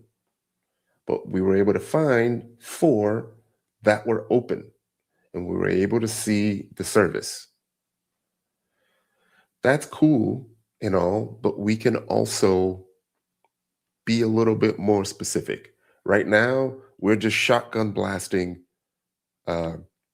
scanme.nmap.org, and we don't have to. There's certain ports that you will start with, and we're going to get into that next when we talk about common services, threats, and attacks. There are ports and services that you will want to start with. Primarily, if you're internal to a network, port 445, port 22, port 80. Port 445 will let you know if it's got Windows components to it. Port 22 will most likely be a Linux machine with the SSH service running, and port 80 or port 443 will be a web server using HTTP for port 80, HTTPS for port 443. If you don't know what all that means, you should, because it's going to help you moving forward. You do not want to have to look at your notes to see what port 80 is. It's going to waste a lot of time. So be very, very familiar with those. This is how I would normally start my scan. I would do an Nmap-V. Matter of fact, I'll break it down for you. So we're going to do Nmap-V. This is for verbosity. You can do 1V, 2Vs, 3Vs, or 4Vs. What that does is provides information to the screen while it's doing the scan. So if I up arrow,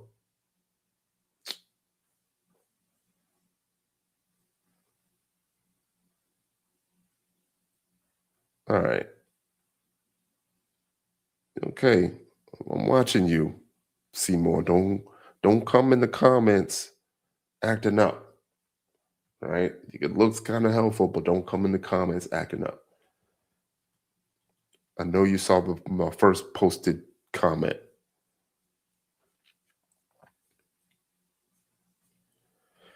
All right. So if I come and make a change and just add a -V to the original scan, you'll see that I am now getting information that while the scan is going on, it's letting me know the progress of the scan. Depending on how many V's you put in there is going to determine how much information Nmap is going to display on the screen. And you can practice, you can move around. You can use one, like I said, 1V, 2Vs, 3Vs. You can go up to 4Vs. How verbose do you want your results to be. If at any point I mention that it's a long scan and you forget to put the -V, you can hit the space bar at any point. Once you hit the space bar, it's going to tell you the current status of the scan until it finishes. See what I was doing there? Hitting the space bar. Now I'm going to up arrow,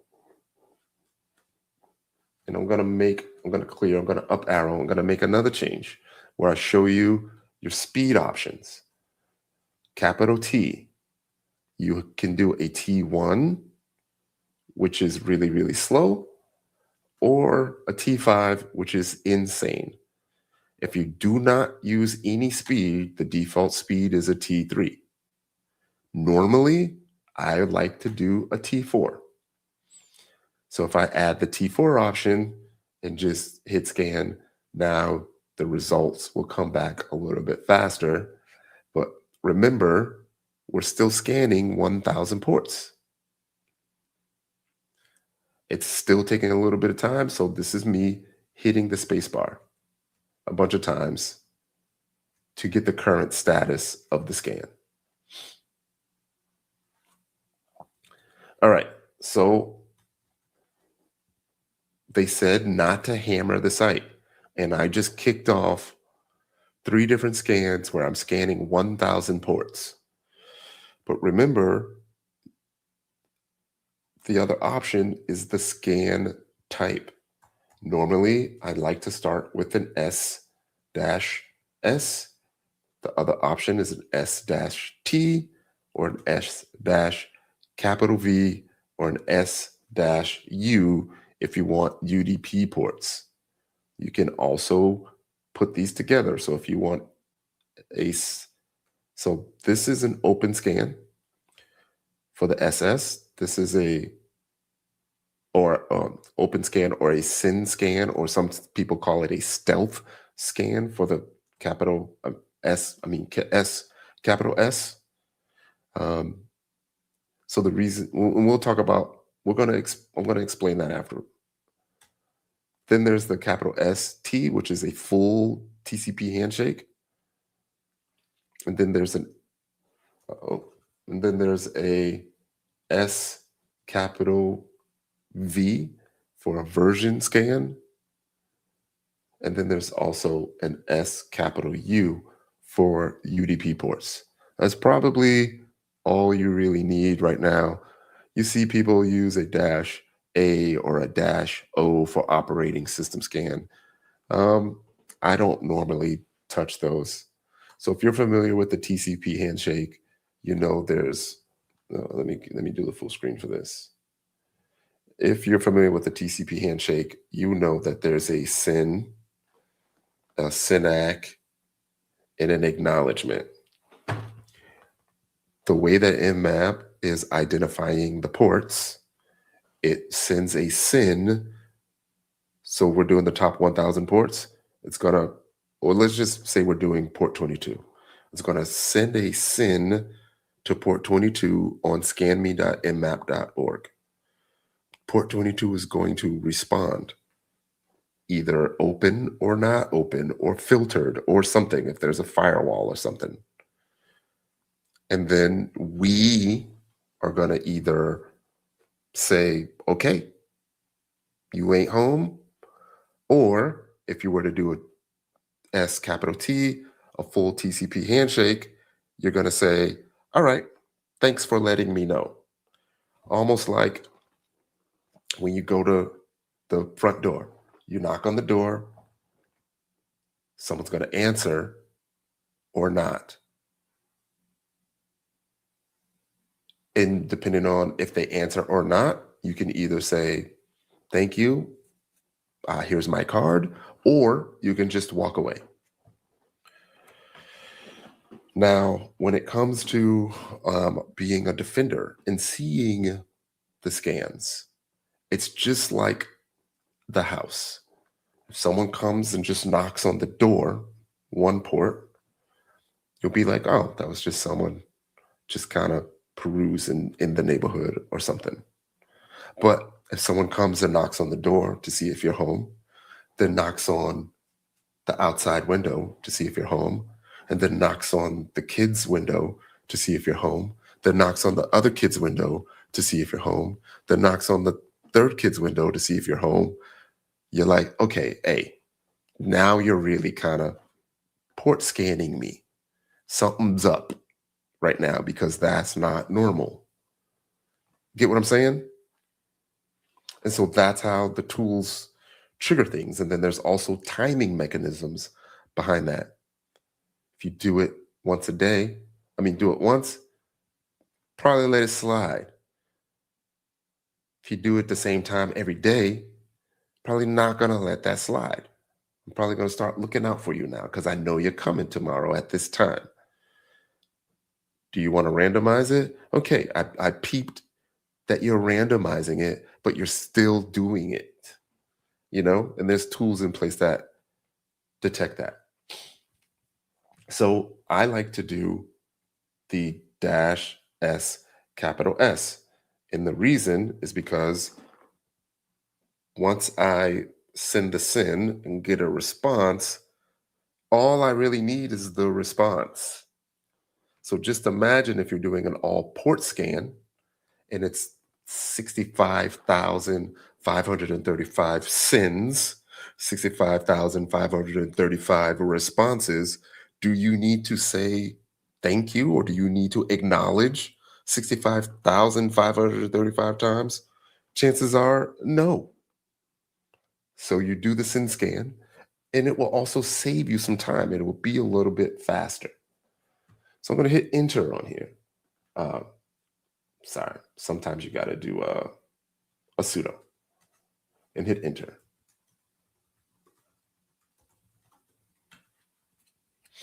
Right, so now that's scanning, and you'll see that it came back really fast, but we get this message saying that it's blocking the probes. Try -pn. That is another command that I like to put in. What the -pn is, it will ping the host. So once you start scanning multiple hosts, the way Nmap works is it will ping the host, see if the host is up, then it will scan the ports, because there's no reason to attempt to scan the ports if there's no device online. What the -pn does is it tells Nmap not to ping, because the ping, just like the initial knock on the door, could be a prelude to an attack. So if I don't respond to your initial ping, if I don't respond to your knock on my door, chances are you'll just walk away. And that's why a lot of devices are set up like that, to not respond to the initial ping. So that's just something to remember. So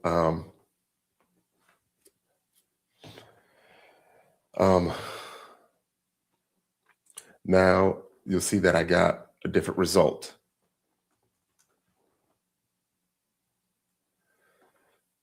Now what we're going to do is we're going to show you how to be port specific, and that is with the little p. You can do one port at a time. You can do multiple ports separated by a comma.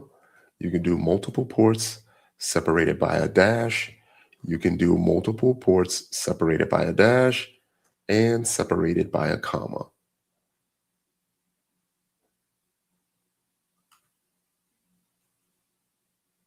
Bam. So now you're seeing that we're getting different results. Chances are there's a network security device on the back end that has noticed that I have performed multiple scans. And now some of this information is getting filtered. Either that or it's not open, right? So that's another command, another switch I like to use, and that is the -open command. Everyone see that? So the -open allows you to filter out all the noise. And I'm going slow on the Nmap. You may not feel like I'm going slow. I'm going slow with the Nmap because, like I said, the next 4 or 5 sessions kind of transition into each other. So I added a -open, and now Nmap knows to only show me the ports that are open. So let me show you that again. Now it's only going to show me the ports that are open. Other options that you can do is you can do a --top -ports, and you can do 5, you can do 10, you can do 25, you can go all the way up to 65, 5, 35. That is all of the ports. But I forgot to show you some other tricks. If you want to scan all of the ports, you can do ports 1 through 65, 5, 35, or you can do a -p-. -p- means all of the ports. But we're going to do a top -ports 10. So we're scanning scammy.nmap.org, but only show out of the top 10 most popular ports, only show me the ports that are open.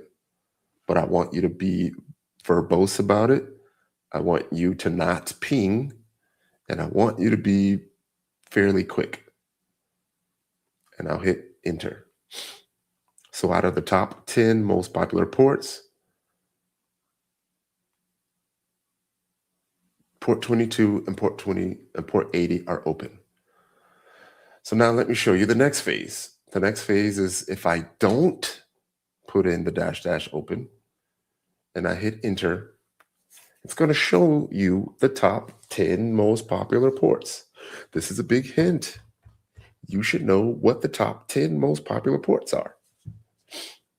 21, 22, 23, 25, 80, 110, 139, 443, 445, 3389. You should know that.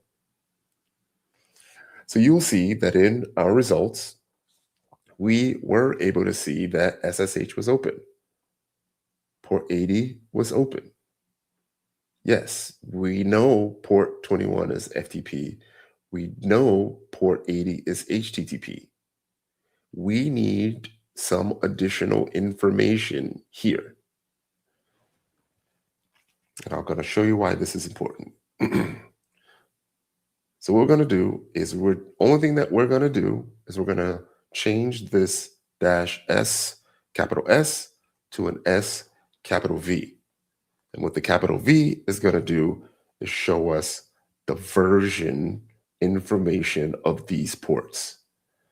So I'm going to hit enter. I'm going to run the scan, and it's going to return version information. See that? So you see that here we got information back. That's very helpful. But here is where we start to pivot. The process for attackers, the active scanning and enumeration process for attackers and defenders is the same. I repeat, this process of getting to the version information is the same for attackers and defenders. The only difference is that once a defender finds OpenSSH 6.6.1 P1, a defender is going to say, how do I improve this version?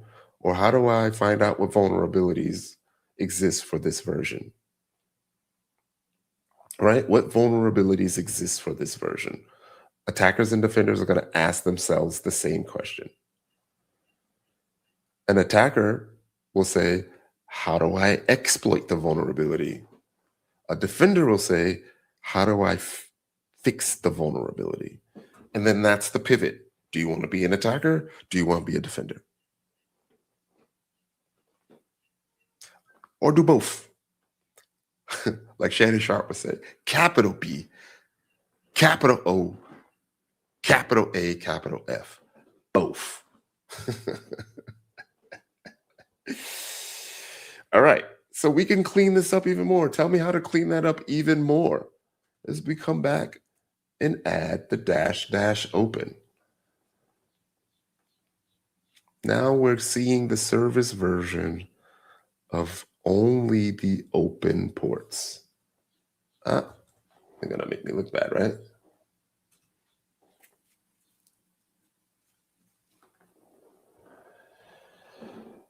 But yeah, that's how you would clean it up. Do here we go, right here, bam.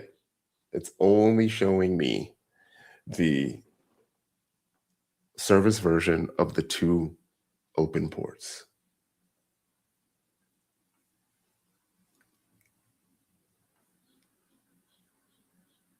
How we feeling?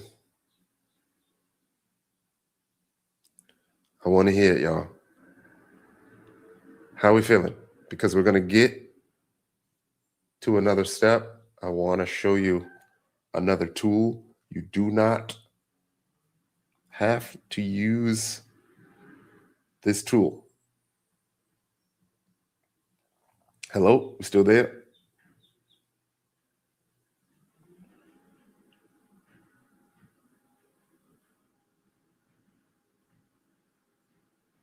Thanks, Curtis.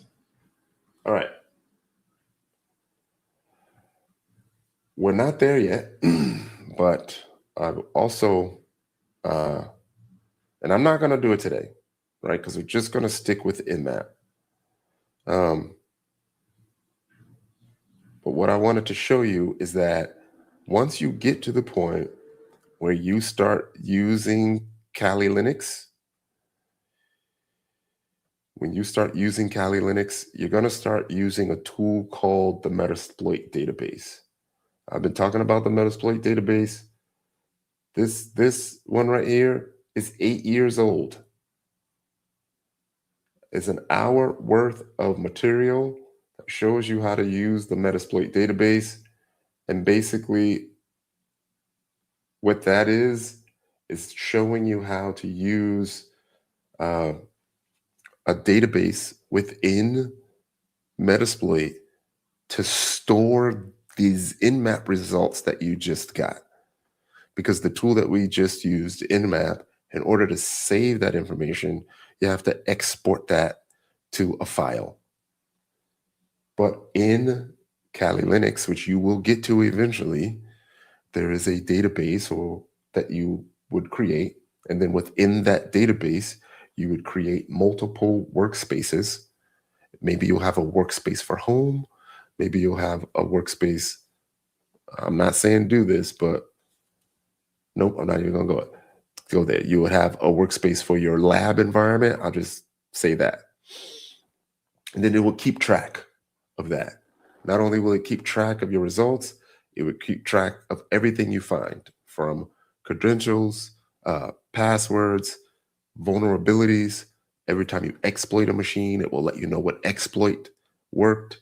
It's even attached to an exploit database that will help you find available exploits for software.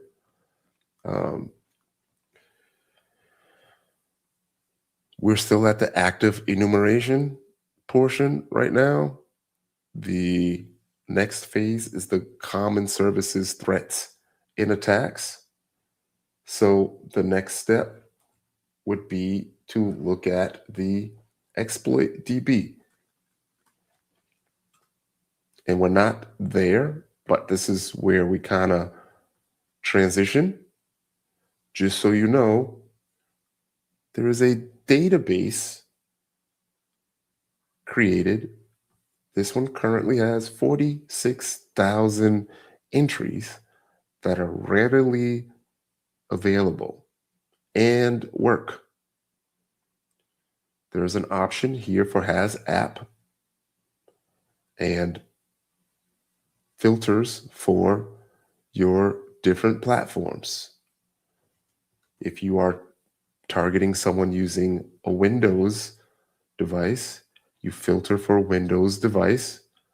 You can filter for the type that you want, a denial of service, a local exploit, or remote exploit, or web application exploit. You can click on remote,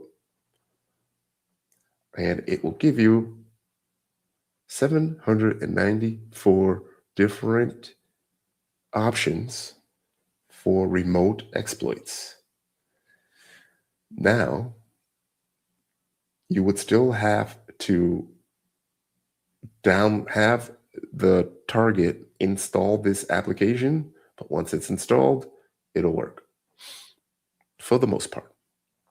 Of course, there's tools and devices on the operating system that will, for the most part, prevent all this from happening.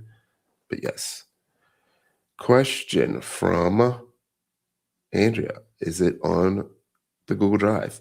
I will put it on the Google Drive. Yes. I'll make sure the exploit database is mentioned.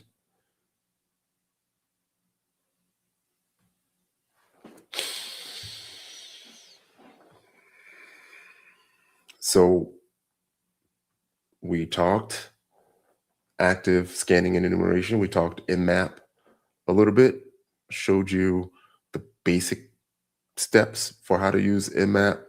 Pretty much all you will need, aside from using a text file to have a larger scope, but I don't want you to start scanning multiple networks right now. Start with what's in your home. Like I said, do an if config.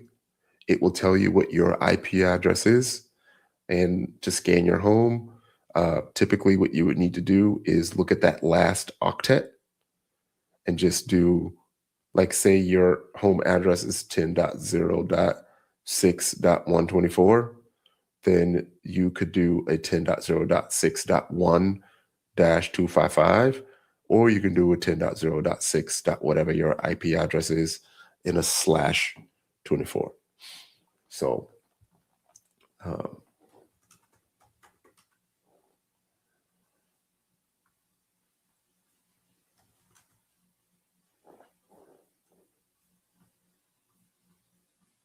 any questions? Let's remove that.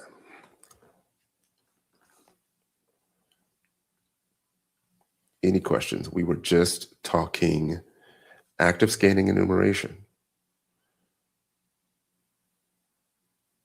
I hope y'all good. We got almost 4 more hours of this. But like I said, these next few segments are just gonna roll through each other.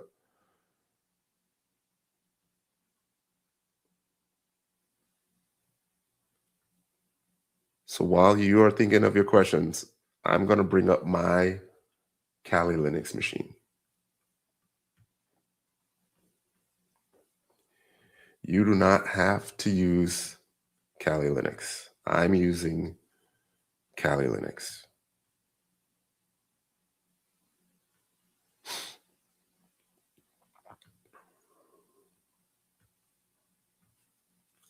Because we're gonna move into the common services, threats, and attacks. But then we will also have a talk about IPv6, and then it's going to start getting a little bit more complicated when we talk about Wireshark and the vulnerability identification and analysis.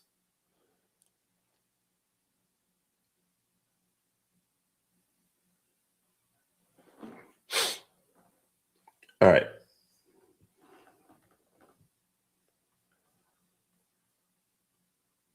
Let's talk common services, threats, and attacks. The only thing that I'm doing is that I am transitioning from using the terminal in my Mac to my Kali Linux machine. And I'm going to show you how the Metasploit database works. So what I'm going to do, and there's instructions on how to install the Metasploit database and get it working and everything. It's going to be in the document. You don't have to do it right now. I'm going to type in MSF console, and it's going to bring up my Metasploit database. This is what it's going to look like. Let me remove this banner. This is what it's going to look like. You may have a different splash screen. That is perfectly normal.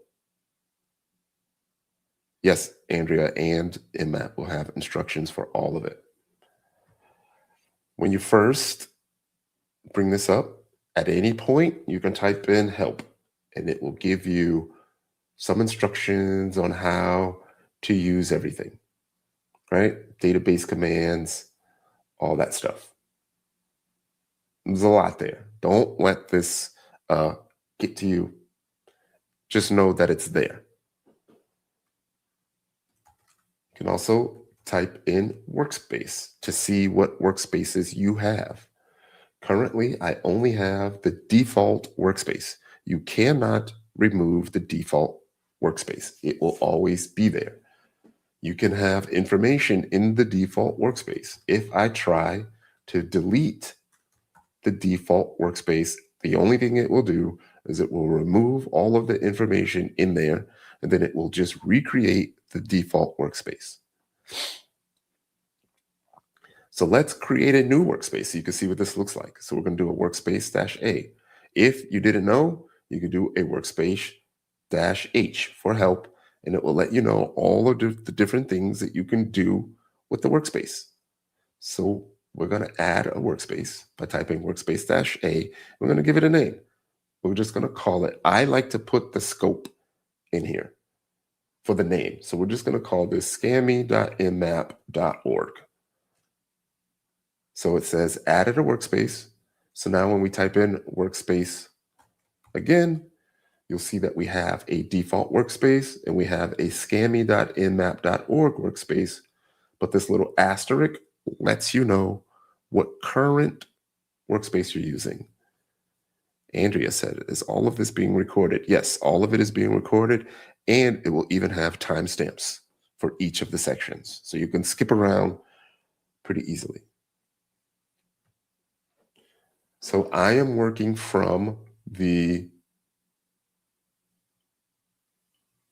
scammy.nmap.org workspace. I'm going to hit clear. If I type in hosts, you'll see that it's empty. If I type in services, you'll see that it's empty. If I type in creds, it is empty. If I type in vulns for vulnerabilities, it's empty. If I type in loot, it's empty. Don't have any credentials or anything. I think there's a notes one. There's no notes in here. So you can add notes to a host. All of that is empty. So I'm going to press clear. And the only thing I'm going to do is I'm just going to start quickly with the last nmap command to fill our database with information. The only difference here is that you're going to type in db_v-t4-sv-pn-t4. Target is, nope, we're going to do a -- ports 10 for scanme.nmap.org -- open. When you're using the database, you always want to use the -- open, or you'll have a database full of closed ports, and you only care about the open ports. So I'm just going to hit enter. That's going to go do the same exact scan that we just did, except this time, it's going to fill our database up with information. So now if I hit clear and I type in hosts, I have info. If I have services, I have info. We do not have any creds yet. We do not have any loot. We do not have any notes. We do not have any vulns.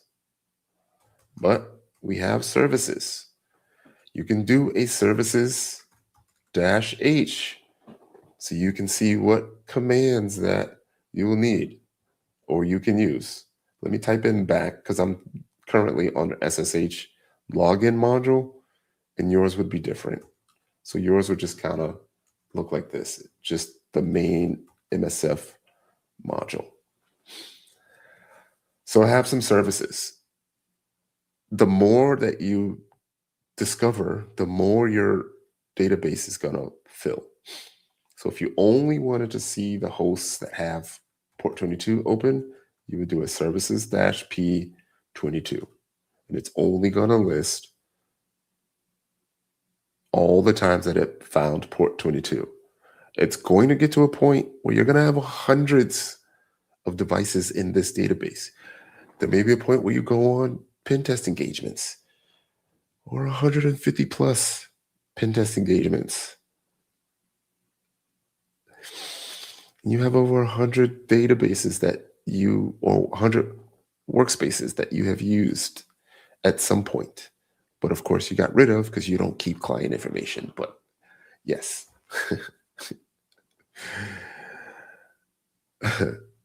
Yes, so now we have info, all right?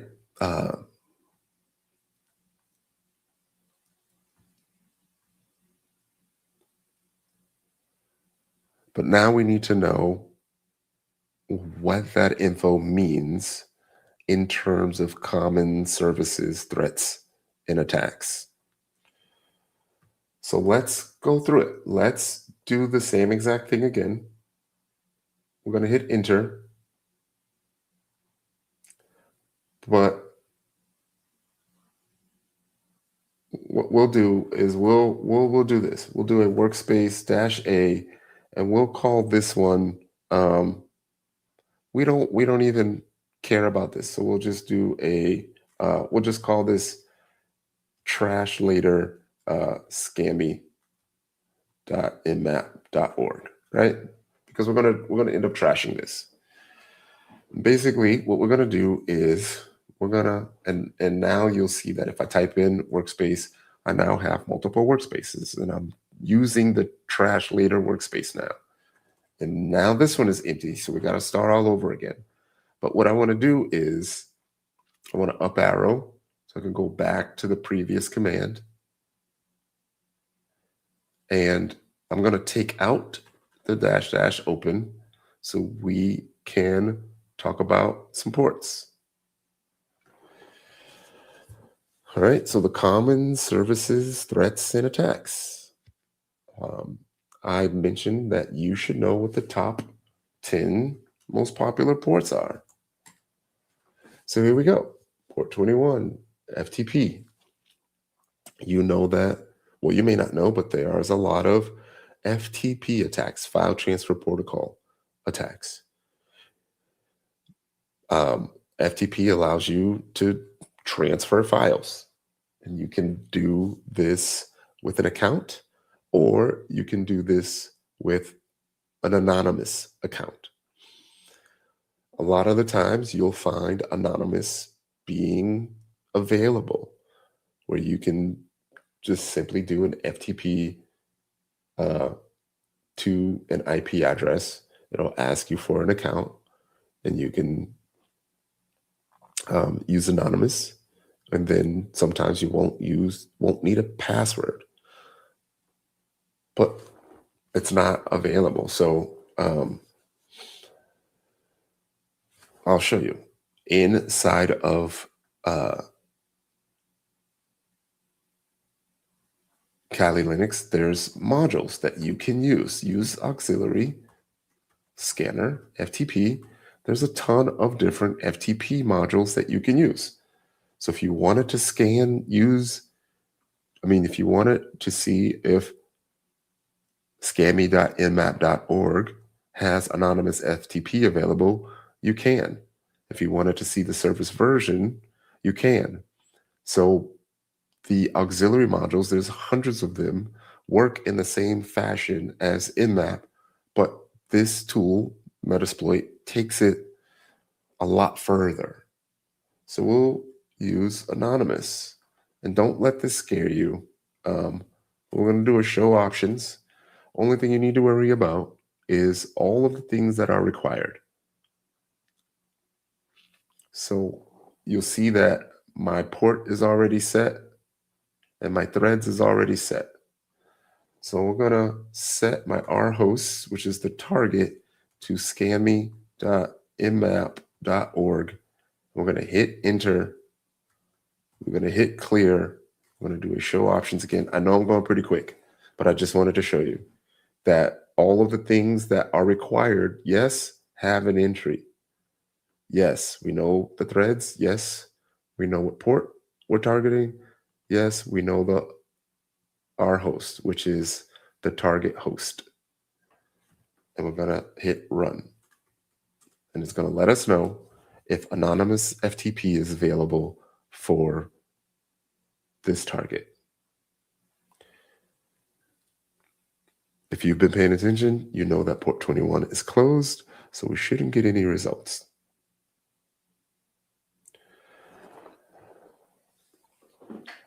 Then we'll run into port 22.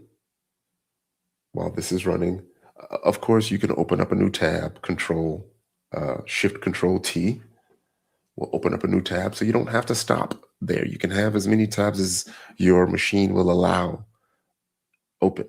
And you can do an MSF console. It'll open up your MSF console. You can do the workspace, trash later, and now you can work from the trash later workspace in another window. And the only thing it's going to do is it's going to add information as it finds it. That's it. Multiple windows. So you see on screen with the movies, individuals having multiple screens open is because they are really multitasking. They're really multitasking. Right, so like I said, we didn't get any results because we know that it's not open. But let's do something else. Let's find one that is open, like 22, which is the next one, SSH. So we're going to use auxiliary scanner SSH, hit tab right here, and you'll see that we have a lot of different SSH options available. What we'll do is we'll do a couple things. We'll do an SSH _ version. Show options, right? Everything that is required, yes, has an entry, except the R hosts. And you're going to start to notice a pattern with these modules. So this is not to teach you how to use Metasploit, but to focus on the active services, threats and attacks. So it's okay if you don't know how to use Metasploit. There is a website called Metasploit Unleashed that will teach you all of these commands that I'm showing you today. And like I said, you saw the video yourself. I have been giving this class for 8 years or more. So I'm well versed, and it may look like I'm going really fast. It may look like I'm a superhuman here, but I'm really just pressing tab. Once you press the first few letters, you hit tab, it will autocomplete for you. We have a question. How would you use AI with this? Specifically, what would you be doing differently to increase your value as an analyst using AI? Boy, oh boy, Curtis.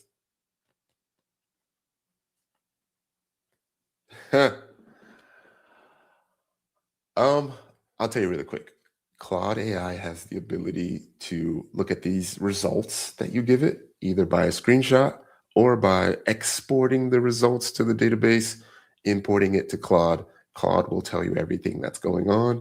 It will tell you the next steps. It will even tell you what auxiliary module to use and or what command to type in. It will even print the command to the screen, and all you got to do is copy the command and paste the command. If you want a script, it will create a script. If you already have a script, it will go and edit your script and improve your script. So like I said, even as a pen tester, although you do need a human element, AI can do a lot of this stuff. As long as it can get the results, it can connect to the machine. If like it can troubleshoot your VPN connection, but it troubleshoots the VPN connection on the back end, and it'll say, oh, bad encryption, or wrong method, or all the other complex things and group IDs and all that stuff that you need to get the VPN to work. It will troubleshoot that on the back end. It'll create a little VPN file for you. It'll create a resource file for you. Whatever you need, it will do. All right, I don't want to talk about that. So then how does an analyst stay relevant and essential to a SOC or a NOC? That is a great question. What can you do that AI can't?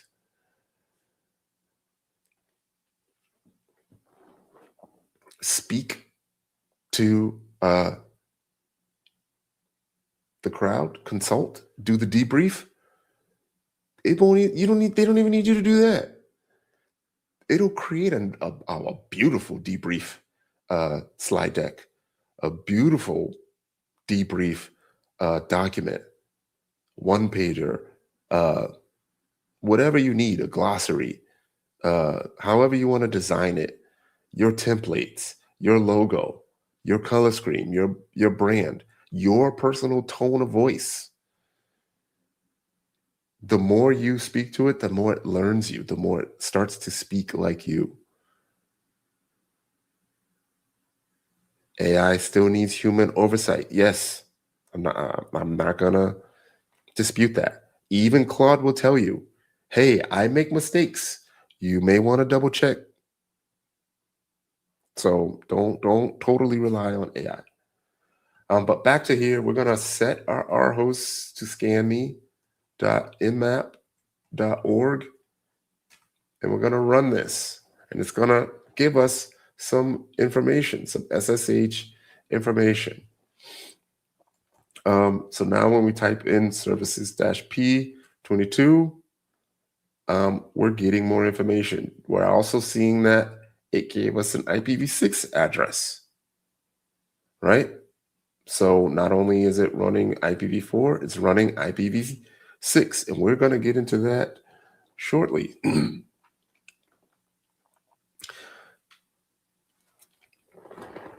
Hold on one second. Now we can type in vulns, and you see that, my screen is a little jacked right now, but you can see that it found some vulnerabilities in this version.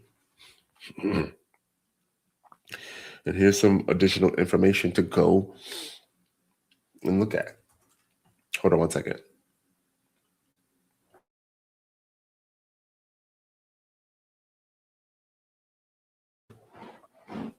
Oh, I'm back. All right. So mind you, if I was targeting the Metasploitable, the Metasploitable VM, every one of these services would come back with open, and you would have some service version information. So we do a services-p22. Now you can do remember I said you can do a search exploit for open SSH. So search exploit is tied to the exploit DB database that I showed you earlier with the 49 different entries.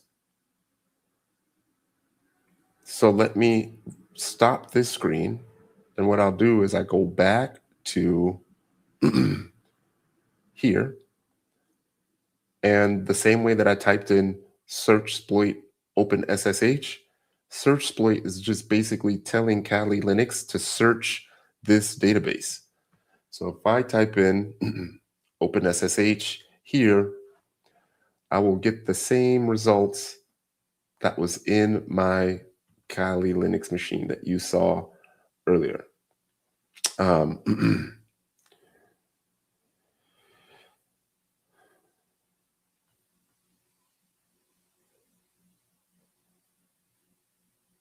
So let's look at this last one, OpenSSH 3.6, OpenSSH PAM 3.6.1, remote discovery is there. And then when I bring this window back here, you'll see there's the PAM right here, the remote discovery tool. But there's a difference between search exploit and search itself. So search open SSH. All right.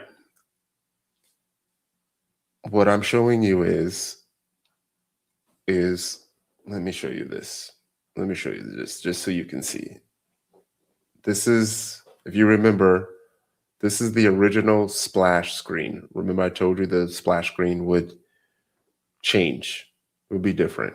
Just so you can see that, I'm gonna type in MSF console again.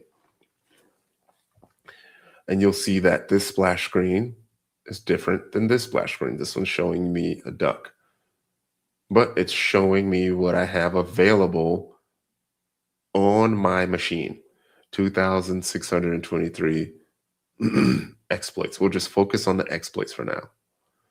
Again, 2,623 exploits. Here, you saw me type in search OpenSSH. On this screen, I'm going to type in search exploit OpenSSH. Sorry, I got that wrong. Typo. I'm going to type in search exploit OpenSSH. And you'll see that the search exploit is connected to the database that we just saw online. The regular search searches your local database. And it's because they have given you the top 2,600 or so exploits that they think will be useful to you. Because obviously there's no need to save 49,000 of them on your local hard drive. Everyone understanding that? So if we were to run it back and run this Nmap command again, just see all of the top ports. You see that there's 21, 22. The next one would be 23, Telnet. We should never really see Telnet. You'll see it on printers, you'll see it on switches, but Telnet is a clear text protocol. And you don't want any clear text protocols. Once you start using Wireshark, you have the ability to see unencrypted communications through the Telnet service.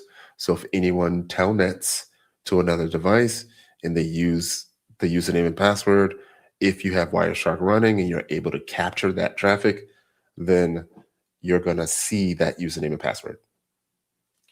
Then we have port 25, which is SMTP, Simple Mail Transfer Protocol. You won't necessarily see that a lot internal because that would mean they're using a mail server. But oftentimes, if you do see it, there's often an exploitable version running that will allow you to get contact information from and various other information from that mail server. Port 80, port 80 HTTP. There's tons of vulnerabilities out there. There's an entire organization called OWASP that does nothing but focus on web application vulnerabilities. There's the OWASP Top 10, something that you should be very familiar with. There's tools like Burp Suite that focus on finding web vulnerabilities. And there's tons of them that come out. We can skip 110 and 139 right now. POP3 is also mail, I believe that's external or outbound mail or something like that. Someone verify what the POP3 service is and placed it in the comment. NetBIOS, that is a Windows service that allows you to see various information on a device.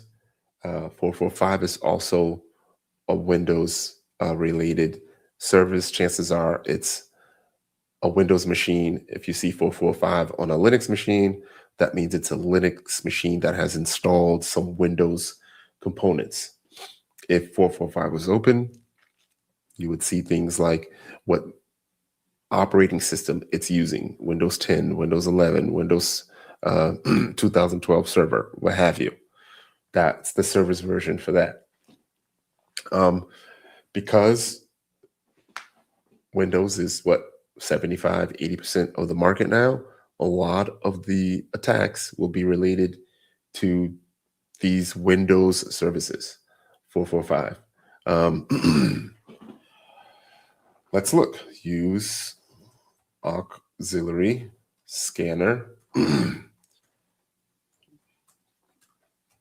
445 is SMB. Here's some things that you can use. This MS1710 is a big one. You can try to enum users. You can try to enum the open shares. There's a lot of different things that you can do to target this SMB service. If we were to go back, the next one is 3389, which we know is RDP, and we do the same thing for RDP. Let me clear my screen so you can see it. I don't want you to be confused. So we'll do a use auxiliary scanner RDP, and you'll see that, there's a big one, Bluekey.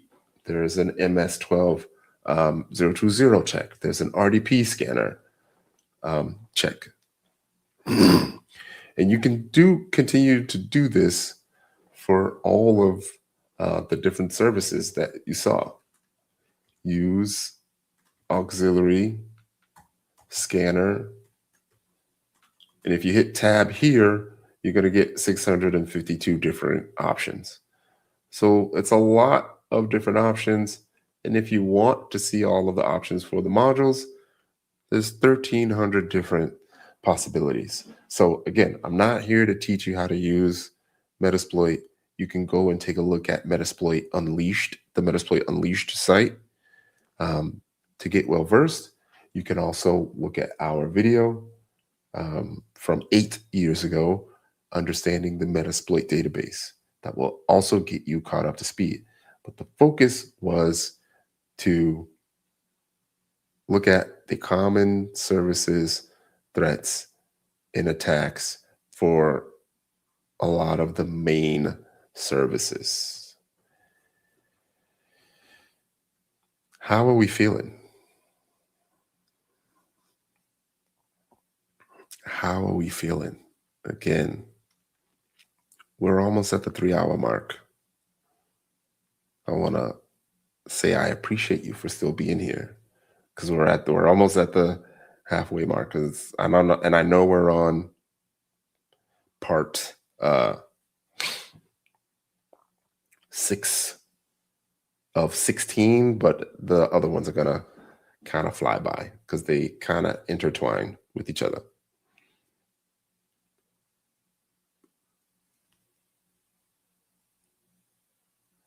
How are we feeling so far? I want to know how you're feeling.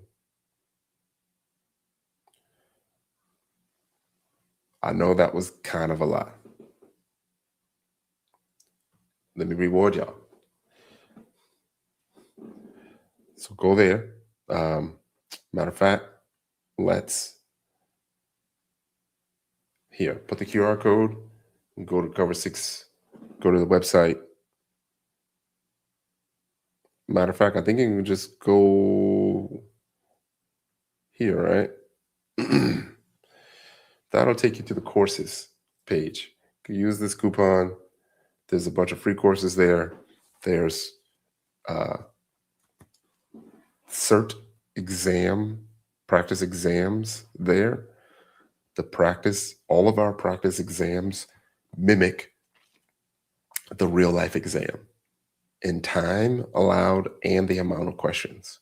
And it's unlimited for you. For as long as that exam exists in real life, it will be available to you. Huh? Thank you, Dean.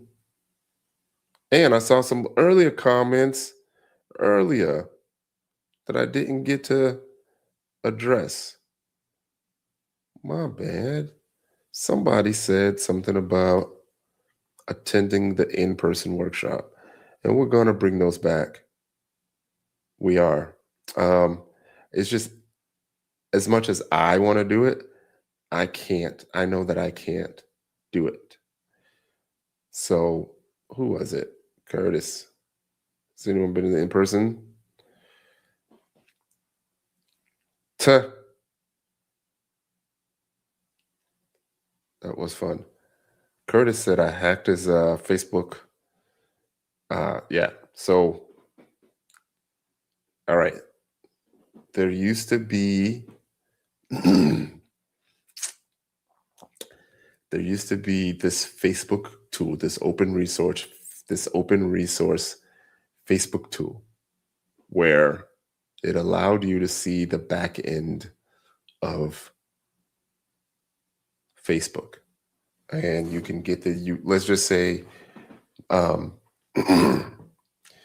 if you go to your Facebook and you go to like your tagged videos, there's a long URL that you'll see for your tagged videos. And inside the URL, it may have your username or your ID for your account, right? Inside that URL. So now that you can see your user ID in the URL, guess the whole thing you have to do now is find someone else's user ID. So then there was another tool that showed you how to get the user ID. So now you just mix and match the user ID, and now you can see people's photos, even if you're not logged in, or even if it's let me stop talking. I don't want them coming after me, but yes. Thank you. I hope I'm saying this right, Firmalo, letting us know what POP3, yeah, it is. I did mention it's a email protocol. 110 is unencrypted, and 995 is the encrypted version. Thank you so much for doing that research for us.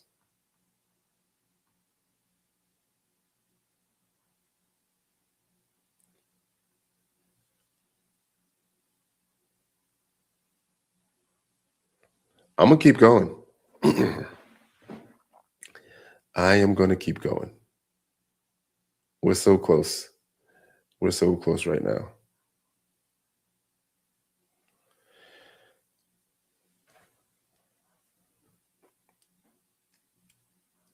Let's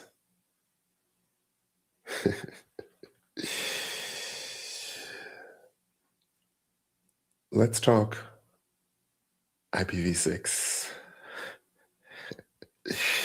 Yes, I am cracking up because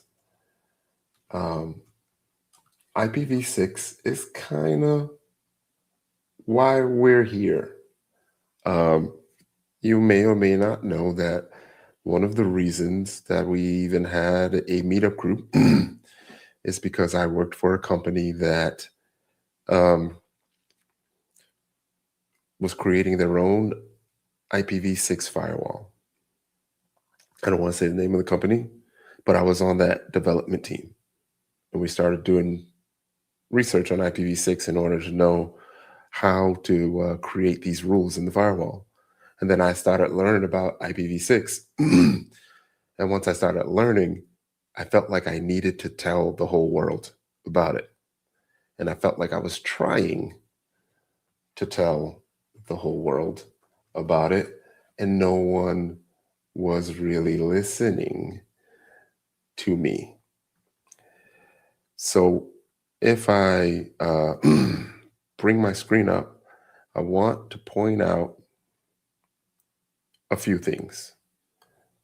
One is that you can put in IPv6 and Tyrone, and you'll see that I have been talking IPv6 for years, right? I even gave a talk on IPv6 recon and attacks right here. Like I have been talking IPv6 for a long time.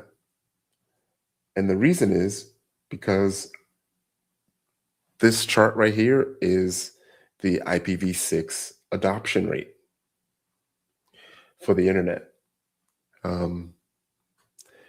You'll also see that right now, the adoption rate for the internet is, where are we? We're about, what did that say? We're almost half the internet, almost 50% of the internet is IPv6. And you'll see the adoption rates by country, you know, how much each country is using IPv6. So if half the internet traffic is IPv6 and you have no idea what IPv6 is, that is a problem.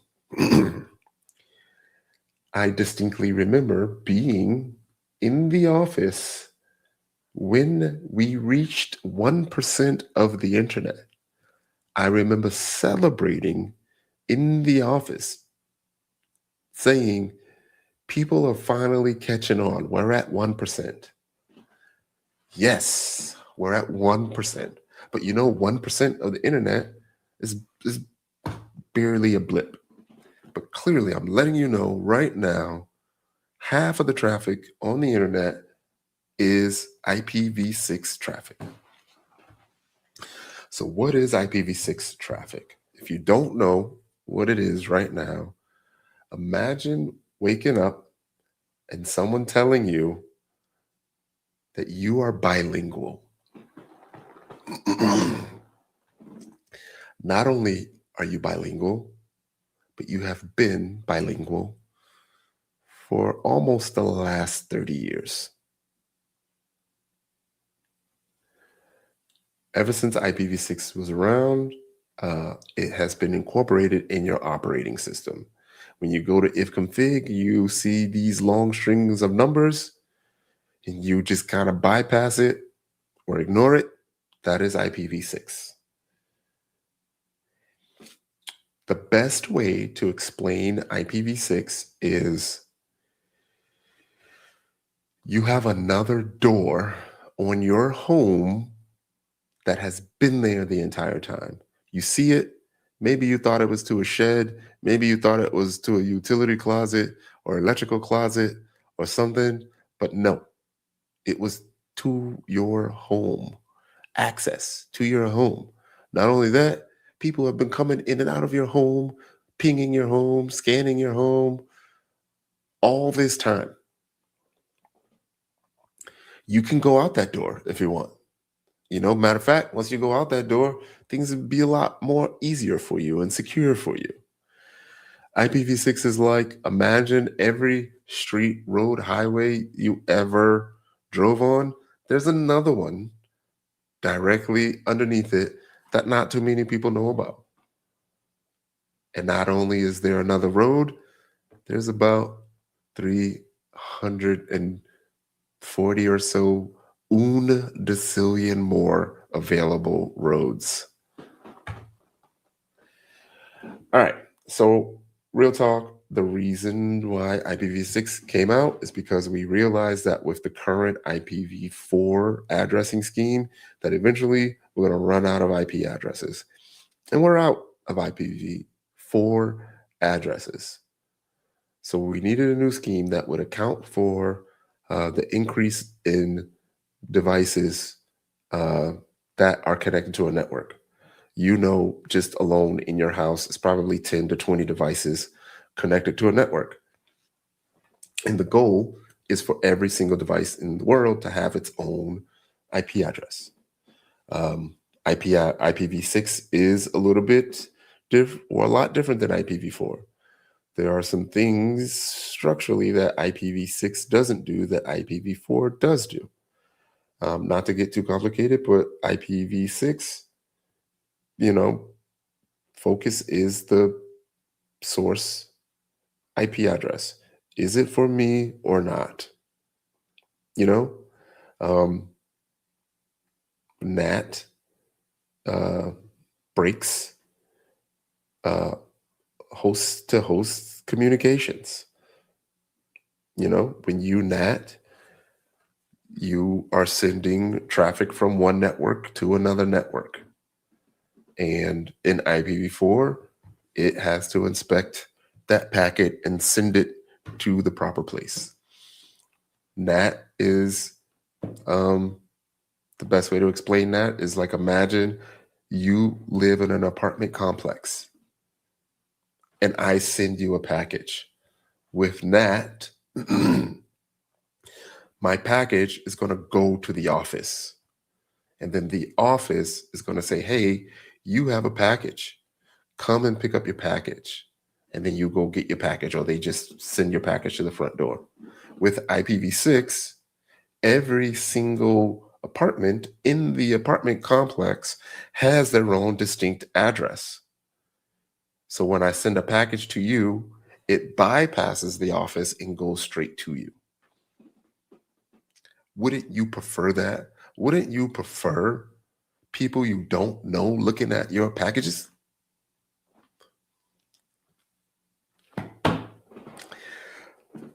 On top of that, you can still ping an IPv6 address. You can still scan an IPv6 address.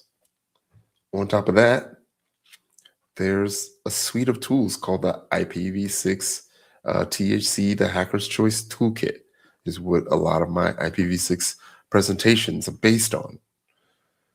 IPv6 does help you out, though, because IPv6 has things like groups. So there's an all nodes group, there's an all routers group, there's an all switches group.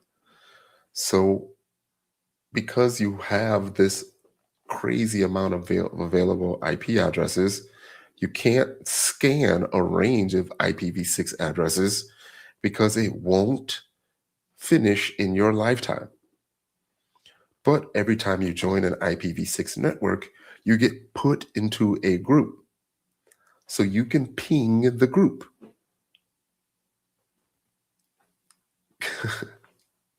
So you can ping the all nodes group, FF02::1. The reason we have so many options is because IPv6 uses letters, and numbers 0 through 9, A through F. Gives you a lot of different options. Instead of having a 32-bit IPv4 address space, it is 4 times that amount. It's an 128-bit IP space. More than enough for everyone. There's more IPv6 addresses than grains of sand in the world.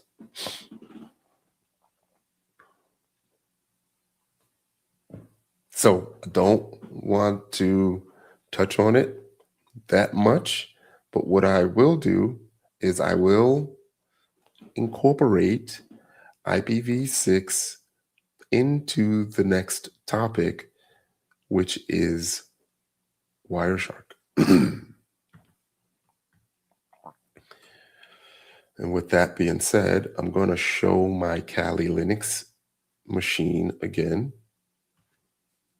So we are officially talking Wireshark right now, but I am going to incorporate some of the IPv6 material.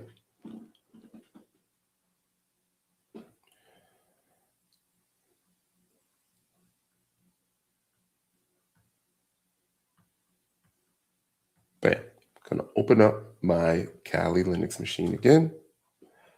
I'm going to exit out of here, clear my screen. Some people like to type in IPA. I don't. I'm still a little old school, so I like to type in ifconfig. And when I type in ifconfig, you'll see that my IPv4 address is 10.1.10.185. My link local IPv4 address is this. All the link local IPv6 addresses start with the prefix FE80. You can also see that this is my MAC address.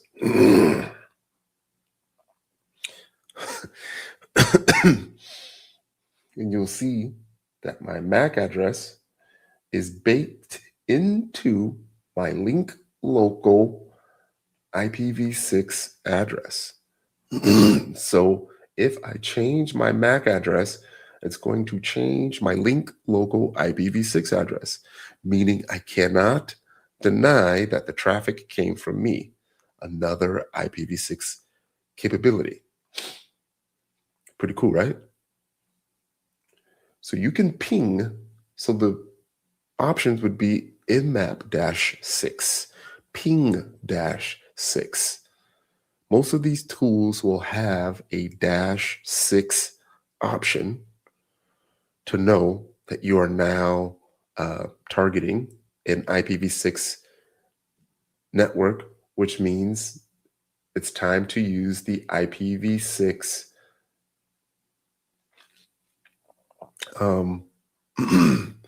it's time to use the IPv6 interface. Remember when we did the dig command earlier? We did a dig.google.com. Well, it's not showing this.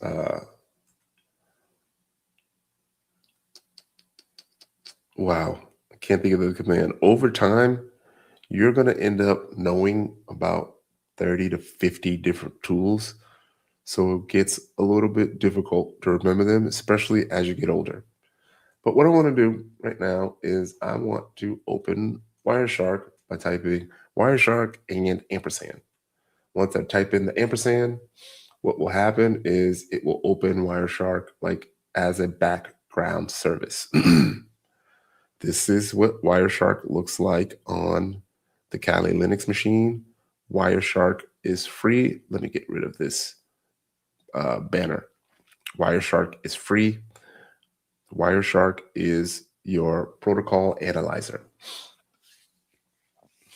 Once you spin up Wireshark, it will recognize your different interfaces, and it will let you know what traffic is coming from those interfaces. And you'll see right now, I have traffic coming from my ETH0 interface. A couple of things about Wireshark before we start is that you can get in trouble. I'll just start there. You can get in trouble if you are capturing network traffic that you shouldn't be capturing. If you're at home, you're fine. Once you start traveling, getting on airplanes, getting in hotel rooms, just don't do it. Also, it's using processing power. It's also using hard drive space. So you need to be careful once you start running Wireshark and capturing traffic. The busier the traffic is, the more it's going to capture. I'm streaming right now. So if I started doing a Wireshark capture from my Mac, it's going to fill up pretty quickly. But if I am doing it from my Kali Linux machine, it most likely won't. But because I'm sharing this to the screen right now, it's going to fill up quick. Moving forward, you have capture filters and display filters. The difference is that I can filter what I initially want to capture. And then once I capture it, I can use a display filter to filter out what I want to look at. If you are unfamiliar with the capture filter, all you need to do is just start typing a letter, A. It will let you know what all of your different options are for captures. So if I just want to capture ARP traffic, then I'll hit AR, type in ARP, and I'm only going to capture ARP traffic. Same if I type in B or C or D, right? If I only wanted traffic to a specific destination port, I would do that, or a destination host, I would do that. So if I do destination host and then my IP address, then it's only going to capture who is trying to communicate with me. Understand what I'm saying? But if I don't hit anything and I just double click on this ETH0,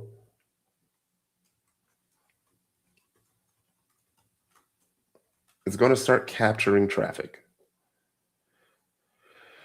Now that I have captured this traffic, you'll see this right here is a lot of IPv6 traffic. I can go into my display filter and do the exact same thing that I did in my capture filter, which is start typing a letter. Type in an A. What type of traffic do I want to see? Not that you want to capture, because you've already decided what you wanted to capture, which is everything. I can type in IPv6 and just hit enter, and it's only going to show me the IPv6 traffic that I captured. I can also hit this plus sign and give this filter a label. I'm going to label this filter IPv6 and hit OK. So once I close this out, at any point, if I ever wanted to see just IPv6 traffic, I can click on my IPv6 filter. And these filters can be very, very complex. And this is the beginning of vulnerability identification analysis, spotting malicious traffic, because there are organizations out there that will tell you what filter to use to capture this traffic. So you put the filter in here, you hopefully won't see anything because you're not getting that malicious traffic on your network, but you can save it. And that is essentially what your tools are doing. This is at the most basic level. Open up Wireshark, capture traffic, filter traffic, save your filter, name it something. Now your tools like Security Onion, vulnerability, firewalls, your intrusion prevention systems and intrusion detection systems are just Wireshark at a larger scale, right? They already have all of these filters baked in, updated regularly by an entire development team. And all you got to do is just update the software and it'll give you nice little charts, graphs, all that stuff.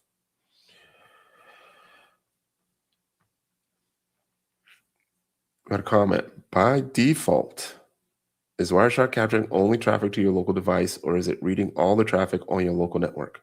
That is a good question, and I may have missed that. So let's close this out And I'm going to stop and quit without saving. That is a good question. You maybe missed something. Wireshark is only going to, I'll leave this question up just so I can address it. By default, is Wireshark capturing only traffic to your local device, or is it reading all the traffic on your local network? By default. Let's go and check and see what the default is. So I think it's in here under capture and then options. In here under options, there's an option here to enable promiscuous mode on all interfaces. So by default, it can see everything on the local segment. If you only wanted, see that? It says you probably want to enable this. Usually a network card will only capture the traffic sent to its own network address. If you want to capture all the traffic that the network card can see, then we leave this checked. If you uncheck it, it's only going to be to and from you. But if you do check it for promiscuous mode, it's going to capture all of the traffic. Let me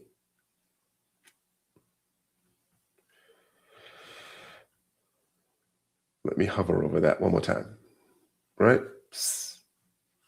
If you want to capture all traffic that the network can see, mark this option. So anything between you and the first router is what you will see.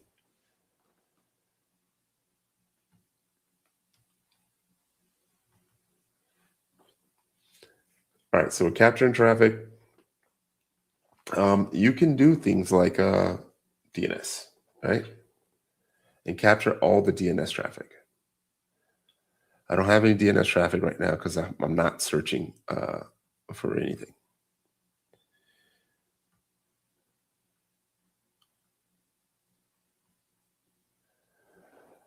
All right, now that we're here, there's a couple things that I want to show you. One, you might be familiar with the OSI model or the OSI layers. Wireshark will essentially explain to you what this traffic looks like from an OSI model perspective. URDS-PFB. That's how I remembered it. US URDS-PFB. So it's I forgot what the first one was. Datagrams, packets, frames, bytes. URDS-PFB. Right? So layer one of the packet is right here in the frames. Basically, you can look in here. It will give you information about how you're using it, what the interface is, things of that nature. Right here, layer two, its source and MAC address in here. So now you can see the destination and the source MAC address info. Layer three, we know is IP. So it's showing you source and destination IP address. And then we go through layers 4 through 7, which is network, session, presentation, application in here. I don't want to get too deep, but just letting you know that that exists.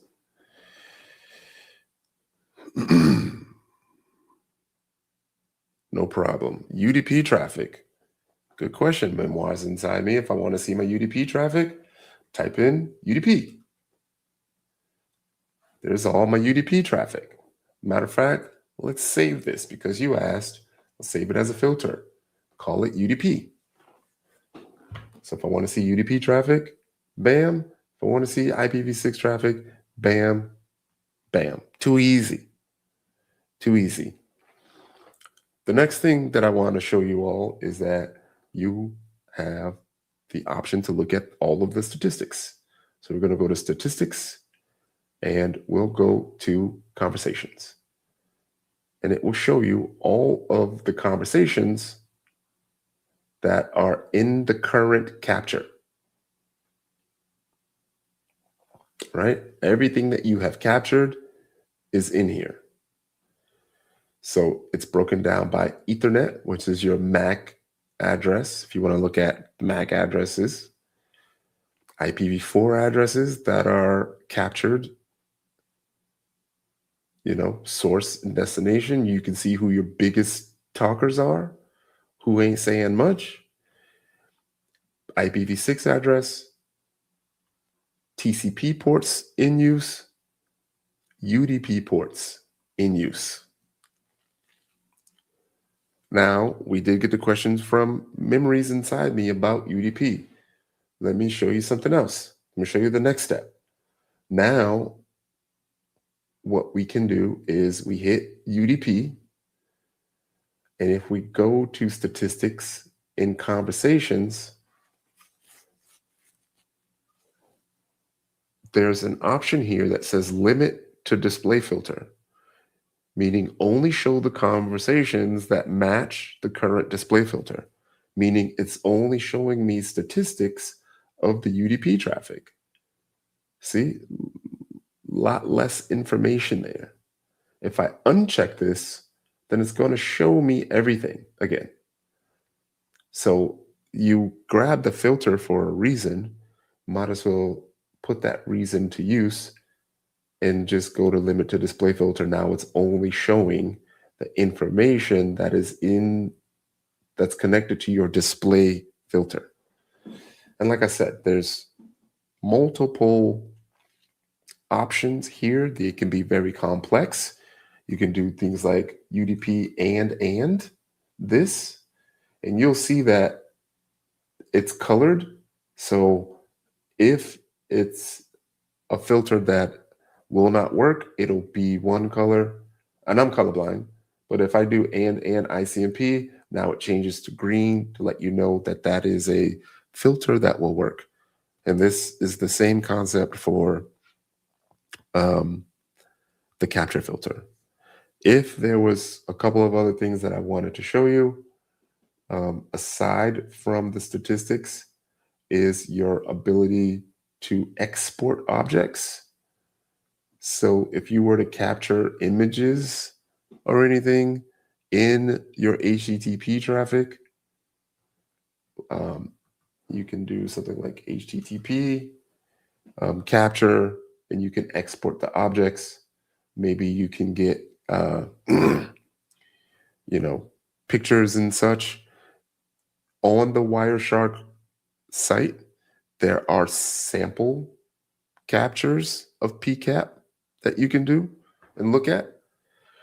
One of my favorite folks, Brad Duncan and his team at Malware Traffic Analysis, create challenges with PCAP files. We are going to put PCAP files in the folders, in the folder for you, so you can analyze those as well. And the point is to not be uncomfortable here. Not to be uncomfortable. Hold on. Don't move. Don't move.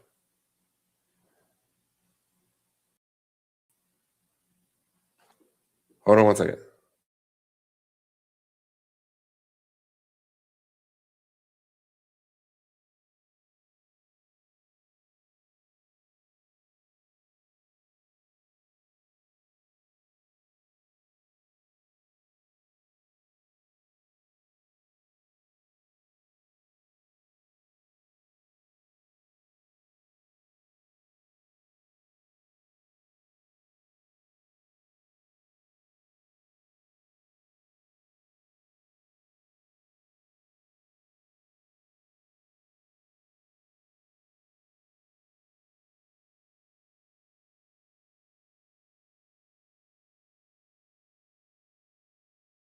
All right. I'm back, and yes, I can nerd out a little bit, but this is one of my favorite shirts. It says PCAP or it didn't happen. And that is essentially is kind of what it's all about. If it's almost like saying someone breaks into your home and you don't have any video footage of it happening, then it didn't happen. If someone broke into your network, someone did a scan on a device on your network, and you don't have the tools in place to capture the traffic, it didn't happen. Every analyst is going to say, show me the PCAP files. Show me the PCAP. Let me analyze what really happened myself. You know, they're going to go look at the PCAP, open up Wireshark, and be like, okay, yeah, this happened. I have all the information I need. The PCAP files are the evidence. Question, is it possible to sniff traffic using a Wi-Fi adapter with Wireshark, or is that another type of tool? I am on my Wi-Fi right now. It's capturing Wi-Fi traffic from an ETH0 network. If you are referring to using a network card, then yes. We do it all the time. I have multiple antennas, various sizes. The smallest one is probably this size, connected to my NIC. I mean, not my NIC, to my Wi-Fi card. And then instead of it saying ETH0, it'll say something like Wi-Fi 0 or something like that, EN0 or something, whatever the name of the new Wi-Fi adapter. But yes, the alpha adapter. I have multiple of them. Good call, Curtis. So smart. One more thing about Wireshark exporting objects is that you have the ability to follow TCP streams, and you also have the ability to search inside of your packets for specific things. Like, say you told your kids not to go to a particular website, you can type in HTTPS traffic and then come in here and do a search. I'm just trying to find it right now. But you can search. Another thing is that at any point in here, let's just say this MAC address right here, you found the MAC address. Oh, my bad. Yeah, let's just say you found the MAC address down here. You can right click on this right here and you can apply it, apply the selected as a filter. And then if there's something else that you found in here, right? If that's the source MAC and you want something for the destination address, you can right click this and you can apply this as a filter as well. And your options would be and this or not this. And you can see that it can get really, really complicated. You can do it from there, and you can also do it from the capture screen. So Wireshark really makes things a lot easy for you.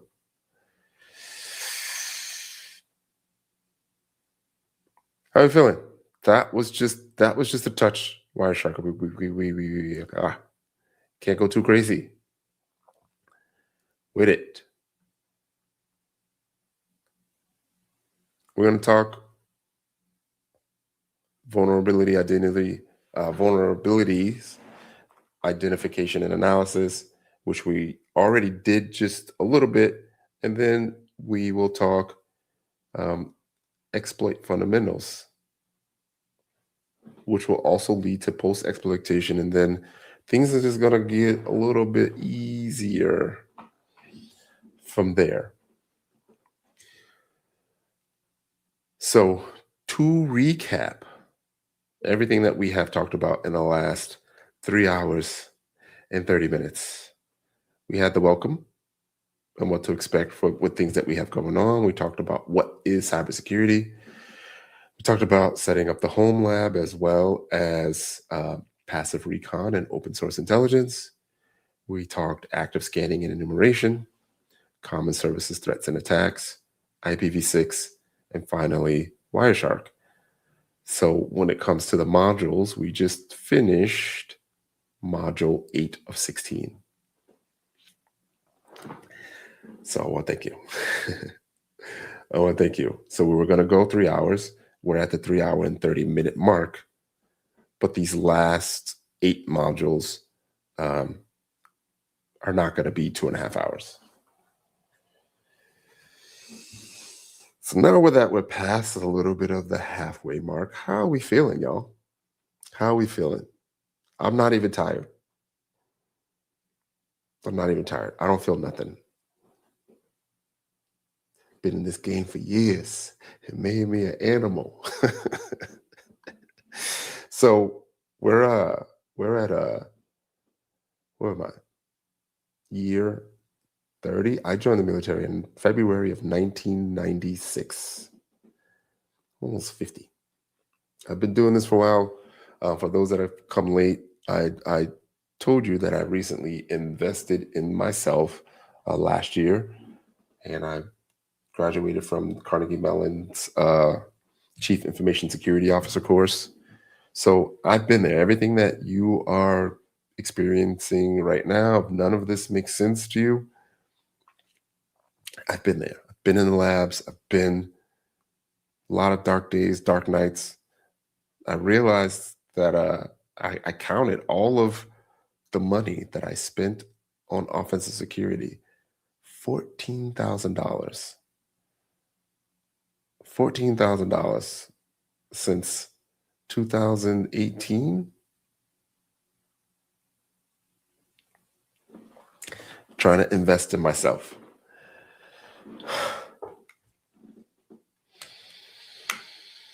I would say, don't be afraid to challenge yourself. I really thought that this Carnegie Mellon virtual CISO course was going to be hard. Not saying that it wasn't difficult, but I'm just saying I could have pushed myself years ago and done pretty well there. So don't be afraid to push yourself. Don't be afraid to look at that CISP material. Just because they tell you to wait 5 years, there ain't nothing stopping you from looking at the material. Then you'll be like, you know what? This stuff ain't even hard. It's just a lot to remember, but it's not overly difficult. You know, there's nothing stopping you from looking at the Security Plus material right now if you want to, or the OSCP material, as long as you're not paying for it. Doesn't really hurt. At least you know what you don't know and what you do know. But I'm happy that I did it. So I'm at the last line of positions right now. Like years ago, I never thought I would be a Chief Information Security Officer. Me, CISO. But I also thought no one would ever pay me for a workshop. Now I'm like, I'm Tyrone Wilson.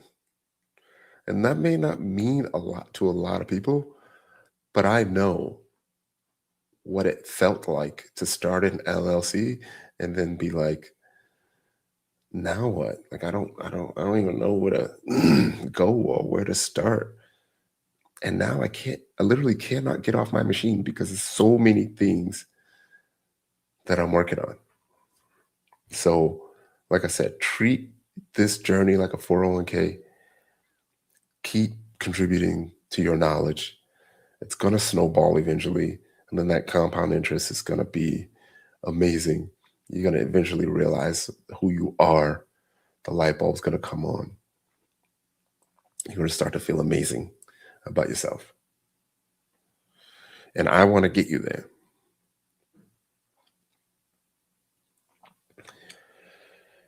Really quick, if we're talking vulnerabilities,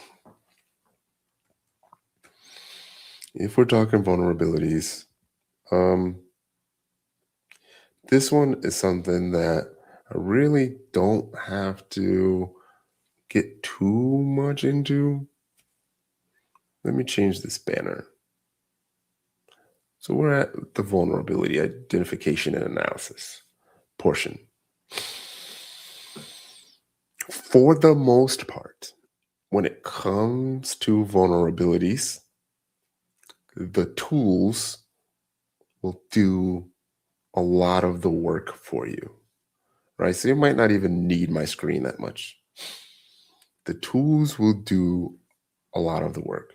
And there's a lot of free tools out there.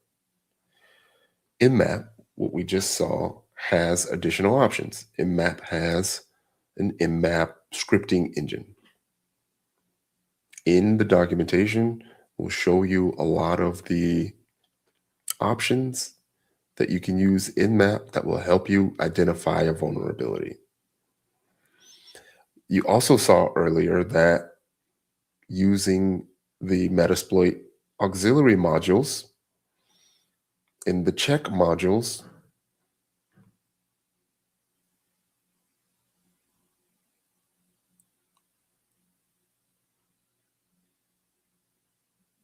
my bad, somebody was at my back door. For anything that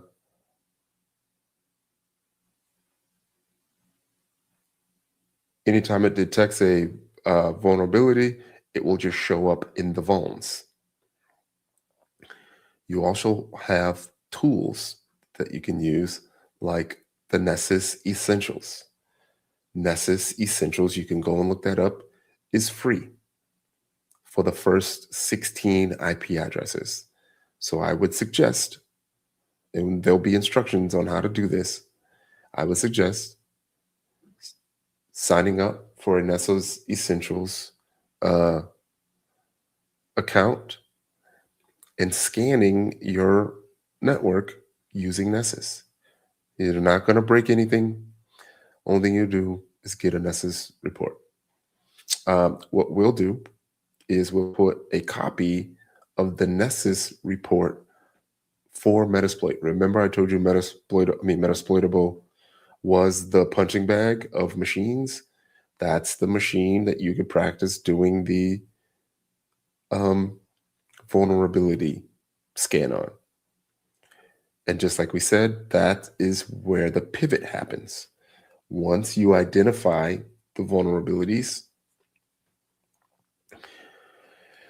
you're going to either fix the vulnerabilities as a defender, or you're going to exploit the vulnerabilities as an attacker. If I was to show you anything specific about vulnerabilities and why service versions, hold on one second.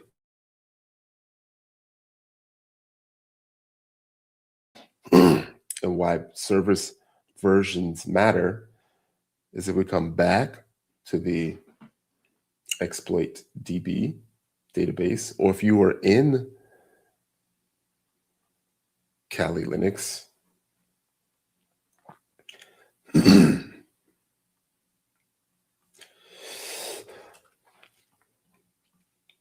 I'll show you from, matter of fact, let me show you from the Kali Linux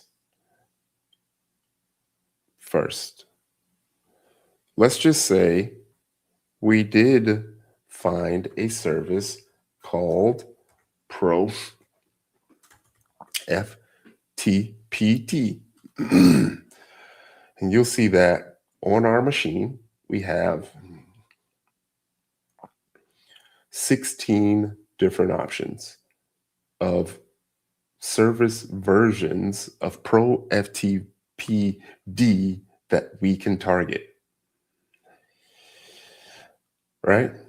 So you know that as a defender, if you did a vulnerability scan and you found out that one of your devices is using Pro FTPD 1.3.3.A or 1.3.3.C, which is um, backdoor command execution, then you should probably not use that service. If you're an attacker and you saw this, then you know that there's a backdoor exploit available. Let me go and attack it.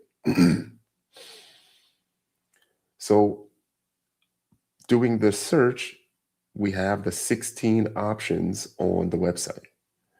If we do a search exploit for Pro FTPD, we see that there's a lot more, right? It goes all the way up to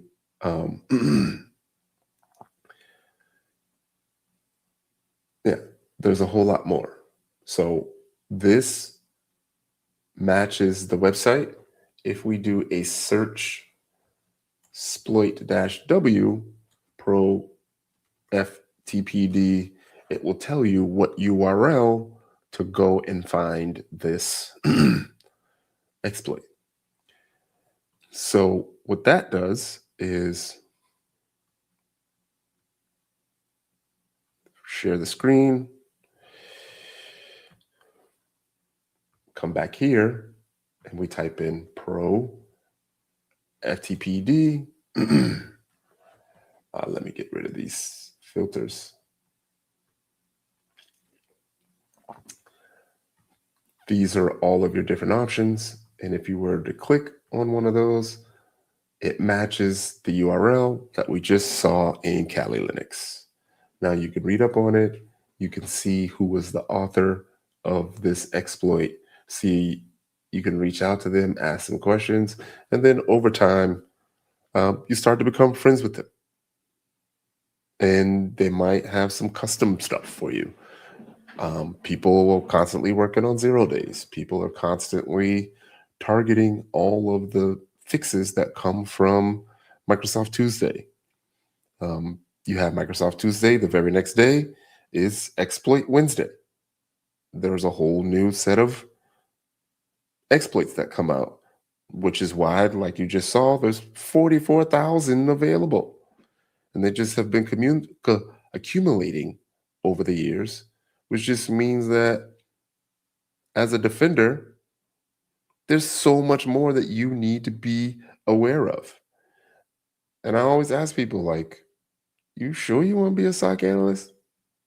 Like, you sure it's not what you think it's going to be. Trust me. Like, I've led some teams of SOC analysts. And if we keep it real rap raw on that network defense side, that we were talking about Wireshark, we talk about capturing packets, PCAP. Remember PCAP where it didn't happen? We were keeping it real.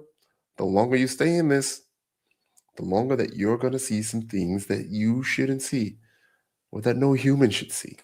You're going to capture stuff, pictures, videos, inhumane things that you might have to be quiet about. And you know your coworkers trash.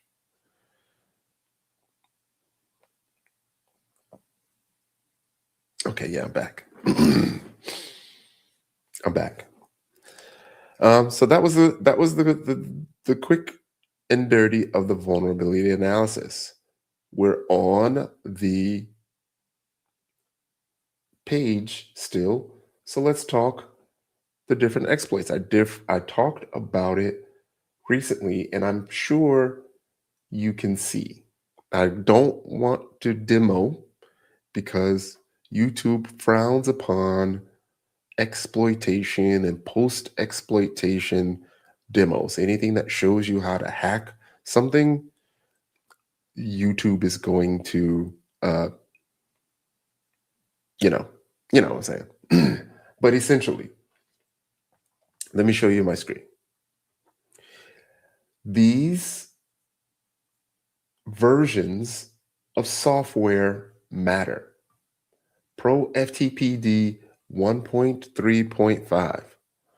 This exploit was written for this version. This exploit will not work on 1.3.4. Matter of fact, in the description, they normally tell you what versions of the software it will work on. They tell you what it's going to probably look like from the command line. They tell you what some things that you can do afterwards as well. What to look for. A lot of that is inside of the exploit details. So it's very important that you take the time and keep your software up to date. Plain and simple. Plain and simple. Spend the 10 to 15 minutes. I know it's annoying. But it can mean the difference between network compromise or not. Totally up to you. And those defenders, this changes. Matter of fact, just so you can see,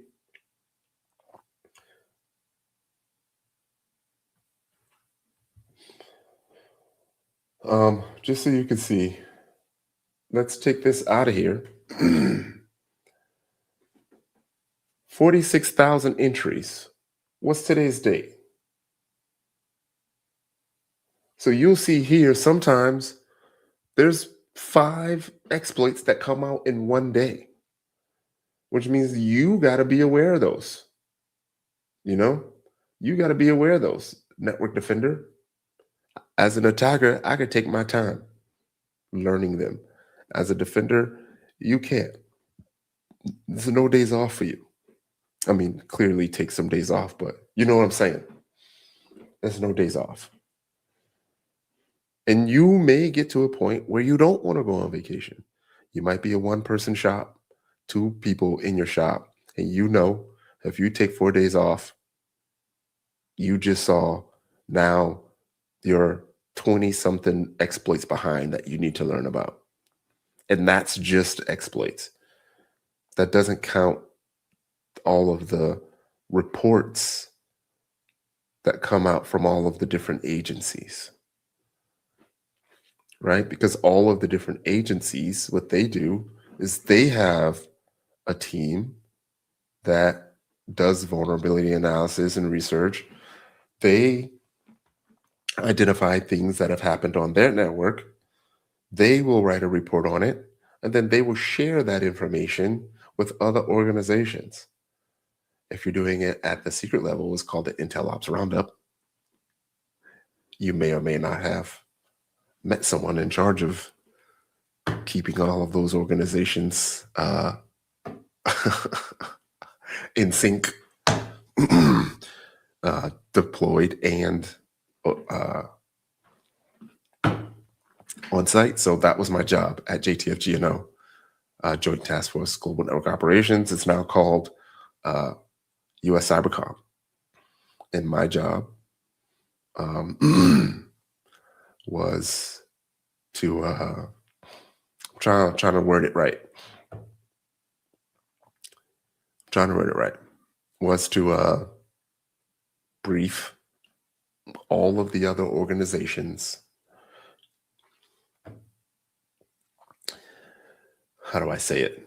So JTF sits at the top.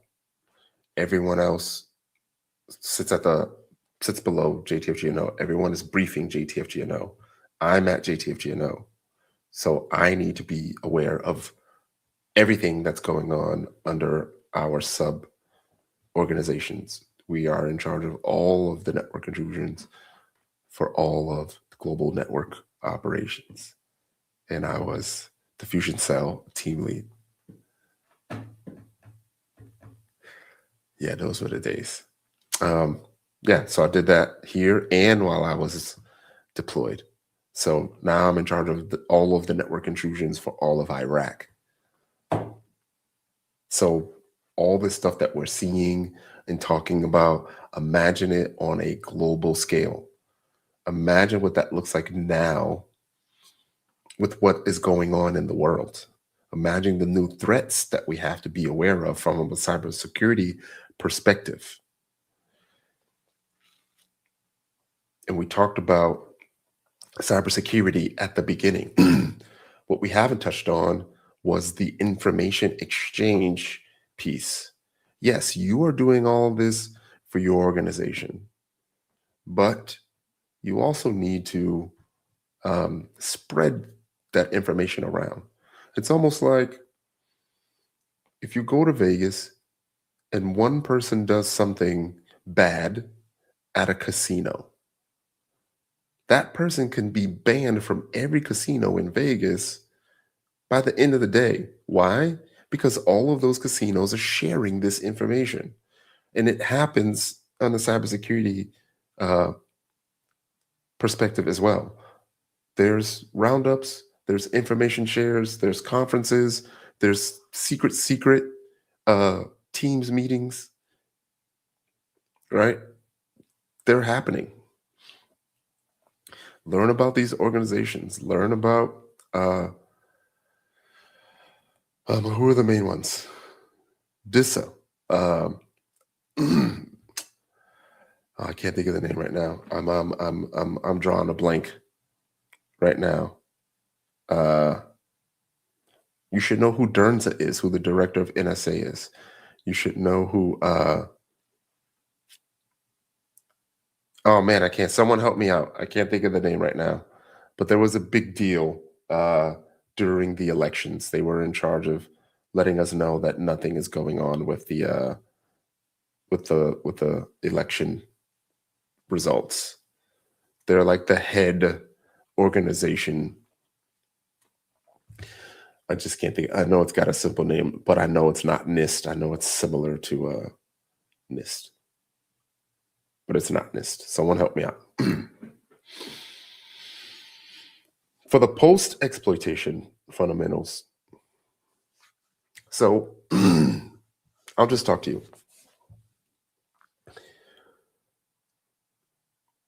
No, we won't go to post-exploitation. So the exploitation fundamentals. One thing that we focused on already was finding a vulnerability through identifying the service version. Sometimes there's a related vulnerability. You can get that vulnerability using a tool or Nmap scripting engine, auxiliary module, what have you. Then you see if there's an exploit available for that version of software. The tool will tell you, it'll literally tell you what tool to use or command line syntax to use to exploit this machine. It may give you information on what it may look like after you exploit the machine, which officially brings us to the post-exploitation portion of the show. During the post-exploitation, I can assure you, and I've been saying this for years, there's no balloons. When you exploit a machine, like there's no balloons that fall from the ceiling. No one's going to come pat you on the back. There's no glitter bombs that go off. There's no music. Most of the time, you don't even know that you exploited a machine. It's just a black box from the command line. Now, when you do get it and you do understand what's going on, maybe you develop what we call a pole dance, like, got it. And then that's going to fuel you because you're going to want to do it again and again and again and again and again. And then you can't stop. You want to exploit all the things until you become really, really good and fast and elite at exploitation. Maybe even start a company where you do this as your job and companies pay you.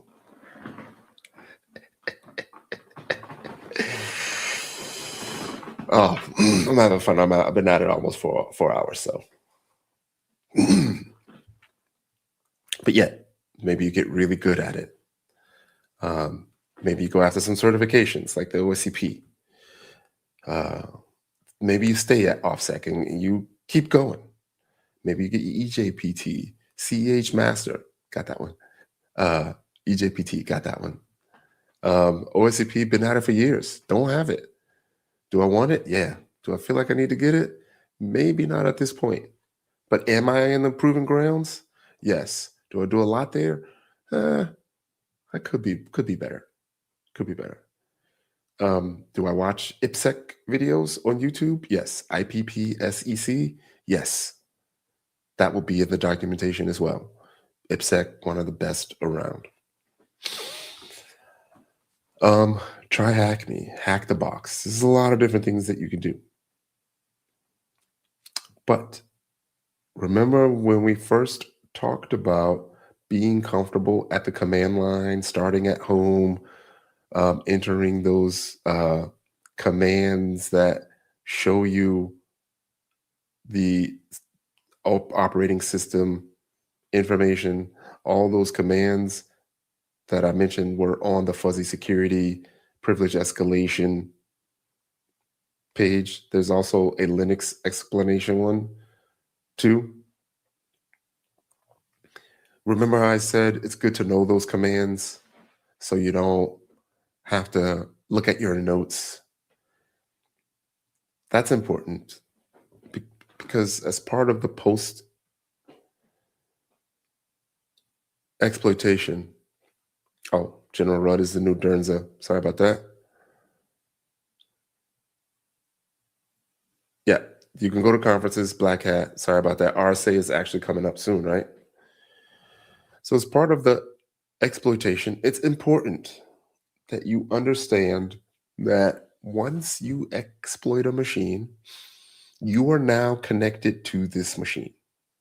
If you exploit my machine, I can see that you are now connected to my machine.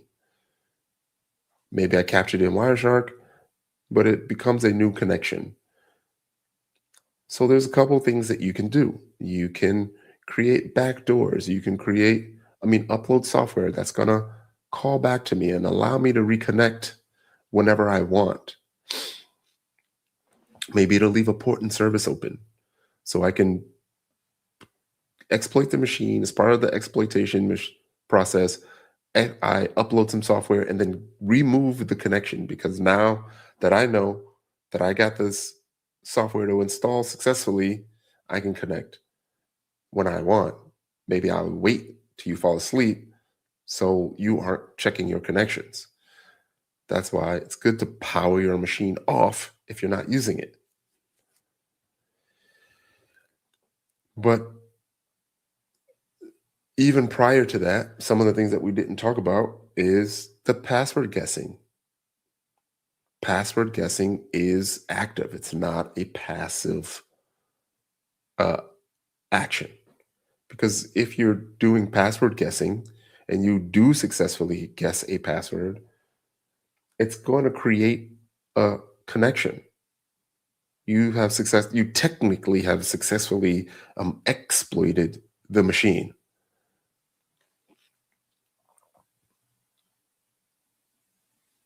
So you got to be careful, and you have to be quick sometimes, and you have to know what you're doing, because if you type in the wrong thing, you're going to get booted off that machine. You're going to lose your connection.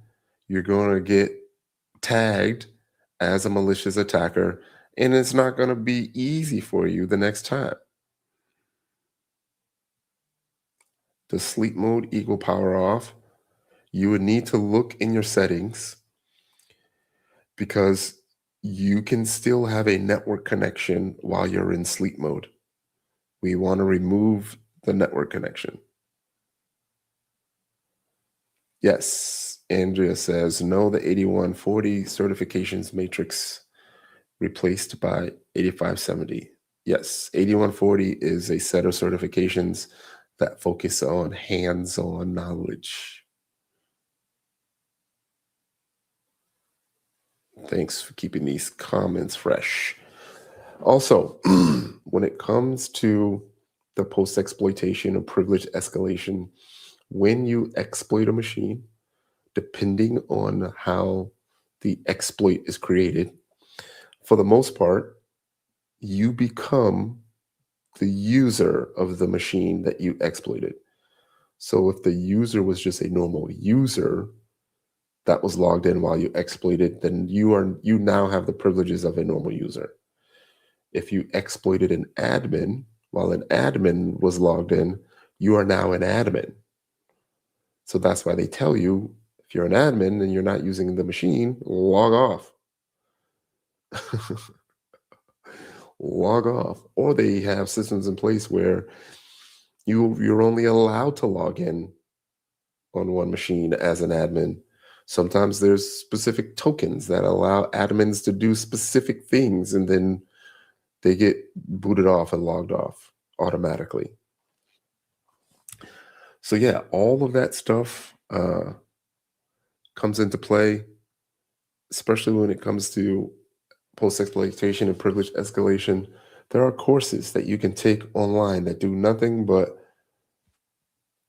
provide you various ways to escalate privileges. There's things that you can do with memory dumps. There's command breaks. There's all types of different things that you can do by exploiting paths and folders, exploiting cron jobs, exploiting timers that go off on the machine. Some timers are, or some timed scripts are being run as admin. There's Active Directory targeting. We didn't even talk about that yet. You know what I mean? That's next. We didn't even talk about that. So, yeah, any questions on anything that we have talked about so far? We're at the 4-hour mark. We're at the 4-hour mark. With that being said, I want to give another, where's that?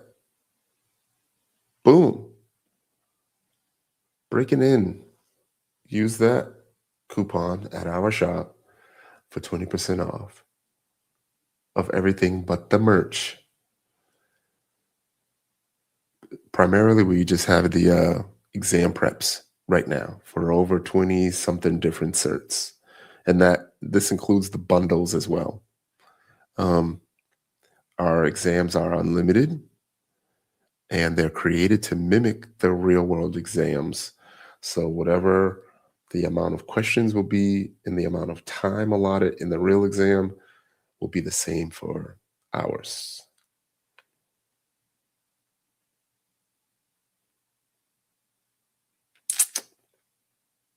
So if you can still hear my voice, I appreciate you. If you're at the 4-hour mark, I appreciate you. And yeah, now I'm starting to feel a little bit because I looked at the 4 hours, but this is my fourth quarter right now. Dang. Sorry about that. I just activated the AI in my camera. Let me tell it to stop. Yeah, so now it won't follow me right now. Get on it, y'all. Get on it.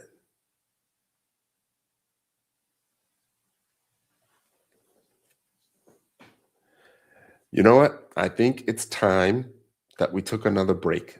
We're at the 4-hour mark. Let's take a 10-minute break. Matter of fact, yeah, let's come back at, let's take a little bit longer break than that. Let's come back at 4:20.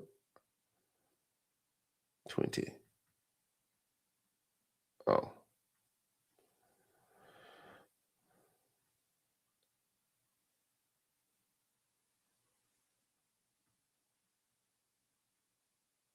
Yeah, let's come back at 4:20. I appreciate you all. We're at the 4-hour mark. Let's go take a break. All right.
And we're back.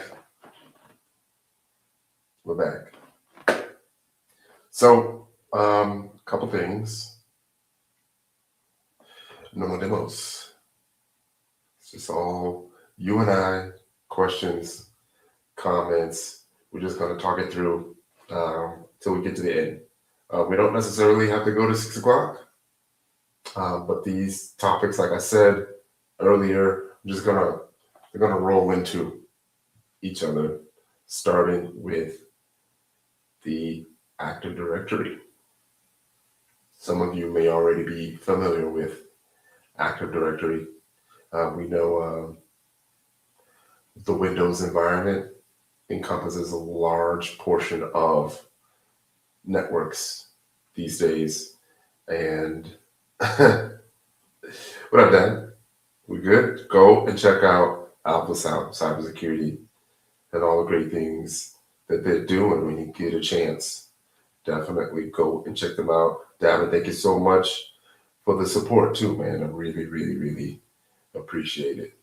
I do. If you want to help with the comments and guide the convo along, Davin, feel free, man. I appreciate you. Appreciate you so much. So we're talking about Active Directory right now. We're just getting started. If you do understand Active Directory, then you have a good understanding of enterprise security, right? I mentioned that it's a Windows architecture. It's essentially the backbone of every single Windows shop. Controls authentication, authorization, and access for every user to a machine on the network. And there's a lot of Active Directory testing that comes with penetration testing and pen testing. There's tools out there that, like Bloodhound, Sharphound, that help you find intricacies and misconfigurations in Active Directory setups, things that some admins may not find, right? Misplaced accounts and things of that nature are the main culprits. And you know that if there's a misconfiguration in Active Directory, it can allow an attacker to have keys to the kingdom. And the way that can happen is with things like Kerber roasting, pass the hash, and Bloodhound, right? You might want to write these down because they're very important. Kerber roasting is about requesting service tickets and cracking them offline. Pass the hash allows you to use the hash of a password as, how do I say it? As a way to exploit a device. So I'm not sure if you know, but every password has an associated hash to it. If my password is balloon123 and Davin's password is balloon123, then our hashes will be the same. So sometimes during the exploitation piece, you may not have the password, but you may have successfully dumped the hash from memory. So now you can use the hash in an attack because a device will accept the password or it will accept the hash. So the other tool is Bloodhound.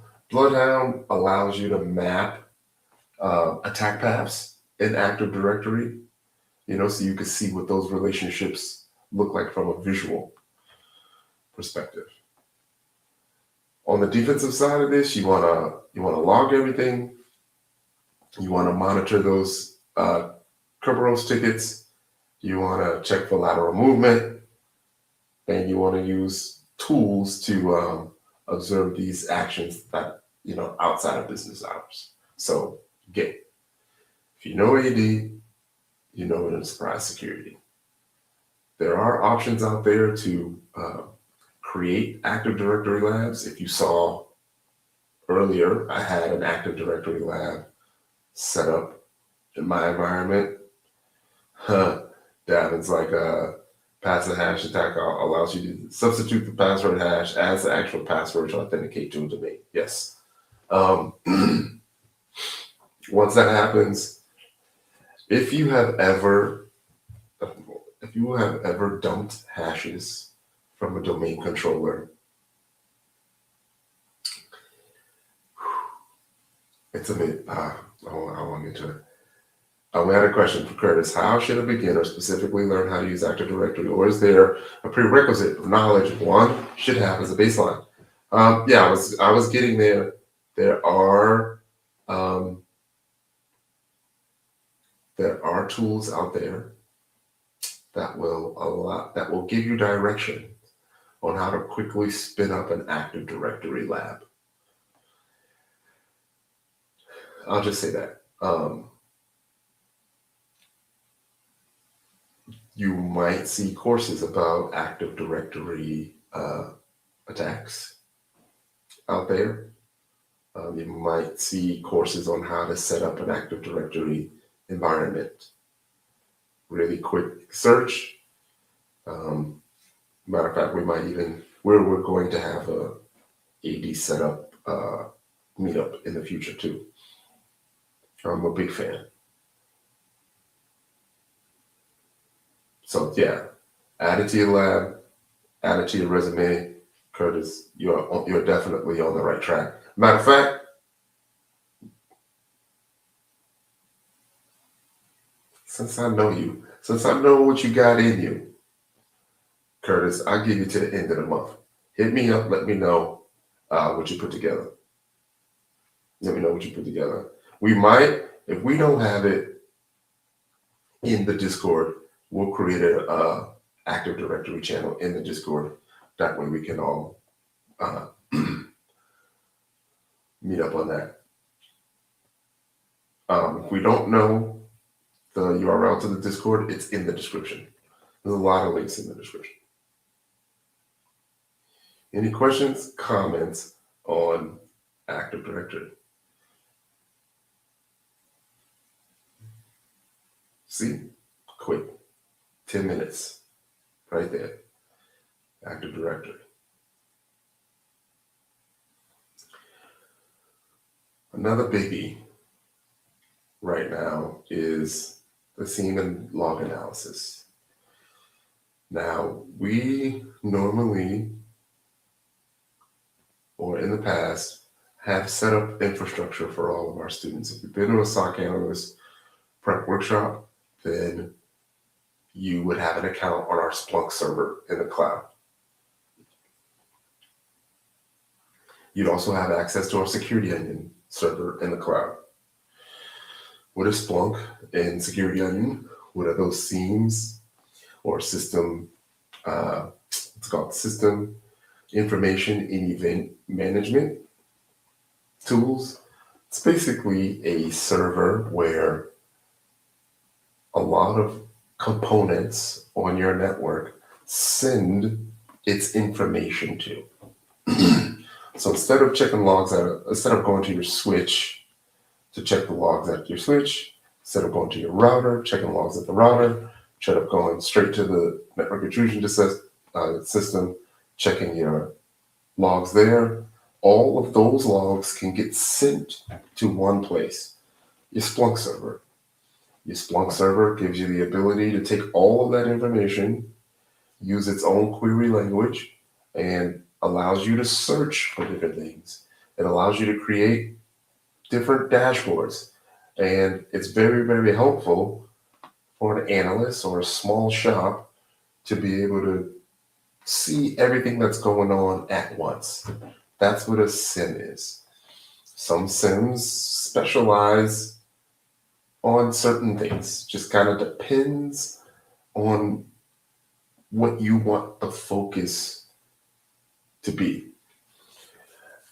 I showed you the shirt earlier. I don't know if you saw it, David. Down, I know you're going to get a kick out of this because being a nerd, I'm sure Davin's going to tell you in the comments exactly what this means. But the same thing for the logs. Like if it's not logged, then it happened. You know what I mean? So you need logs, and then you need the associated PCAP to prove what happened in the logs truly happened. You know, there are free instances of Splunk. You can get up to 500 megabytes a day free with Splunk. Wazuh is available, open source.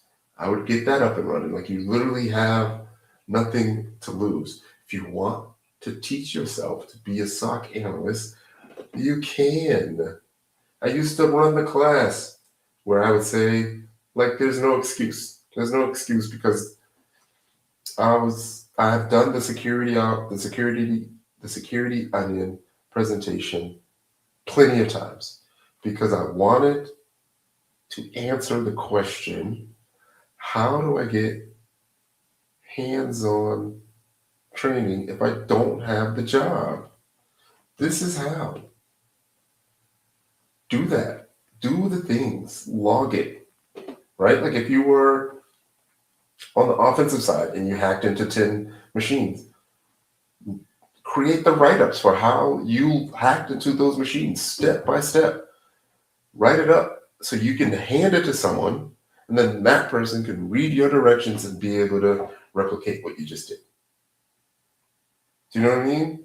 So while you're using these network defense tools, there's going to be things that you do and that you look for, like failed logins, privilege escalation events, like we just talked about. All the things that you would have done as an attacker, do it as a defender.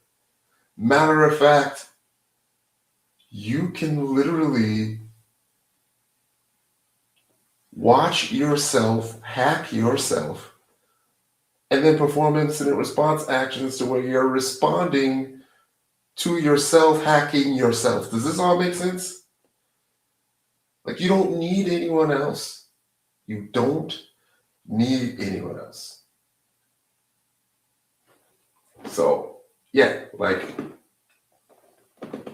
SOC analysts, we can get really deep into the logs, into the forensics, into the analysis, but like this is where we live, right? We live here in this environment, and Splunk is your first language. So we do get a little bit more deep in the home lab setup course. Like I said, we have a teach you, show you, involve you style. And in the home lab setup, you'll see that there's 3 different, I guess you would call them phases. We just finished phase 1, right? So if that's not up already, then it's there. Phase 2 is where we actually get into the actual installation of each one of the tools so you can see what that looks like. And then that's also the portion where we challenge you. So teach you, show you, involve you. I'm going to involve you. Hey, you just saw how I did it on my machine for free. Now you go and do it for your own environment. That's how you're going to get the hands-on. That's how you're going to get the lab environment. And if you watched us at the last talk, that's how you get your basketball court. And what I mean by basketball court, the greats, the people who are really good in the industry, Kobe, MJ, they built the court in their home. So your lab is your court. What you want? How great you want to be? Who gonna be with you shooting in the gym? Oh man, it's real. It's totally up to you. And another thing, like, how do I say it? I don't even know if I should say it, but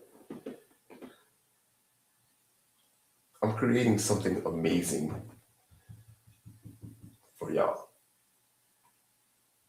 I'll just say that. Trust me. I'm creating something that's going to change your life forever. Just trust me. Give me. You're going to watch. You're going to hear about it. It's going to be no way you don't hear about it. But I just got to be careful. Yeah, Maddox, you got was in the lab. Splunk offers a free demo. That's what's up. That's what's up.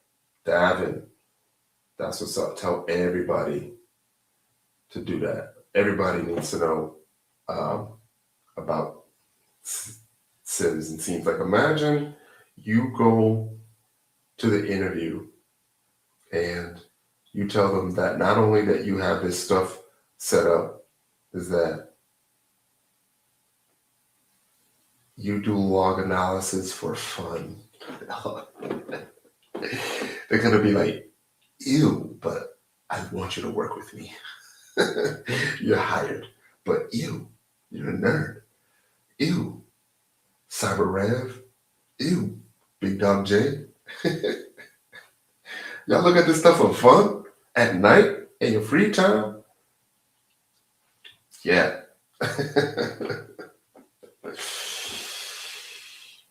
All right.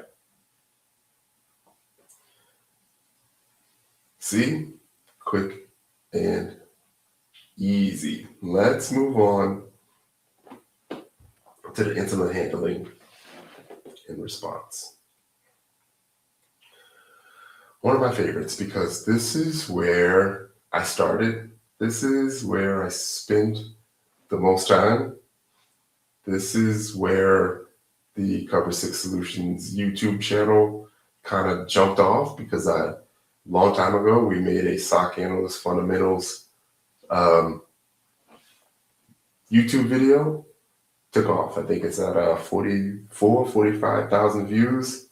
You'll see me, my good friend Vince, right now, who was the Fusion Cell manager at JTFGNO or US Cybercom, and then we had Condon Belopkas, I hope I'm saying his name right, sorry, Condon, who owns who created the Norm Shield tool, and I believe it's called Black Ice or something like that now. It's a passive, what do you call it, a domain enumeration tool, but it was called Norm Shield, and we're really good friends. So it's broken up into two pieces, multiple pieces. But I was young and an up-and-comer at the time. But it was also the workshop that I created after the Pentester Prep workshop. And because I was in network defense for so long, it was really easy for me to create the content to identify and stop attackers. So the SOC Analyst Prep one came pretty easy for me. So about this incident handling, right? Like this is where the money is. Like, y'all asked earlier about jobs AI can't take away. This might be close. This might be close, because every organization needs somebody that can stay calm under pressure, right? When everything is like going crazy. Maybe you haven't been out having a drink or two with your friends and fam, and you get the call. You know, if you've been in the industry long enough, you know what that means. You're going to get the call because ish is just effed up right now. And if you are getting that call, then that's actually a good thing, because they're not going to just call anyone for that. And you got to get things back right with your network.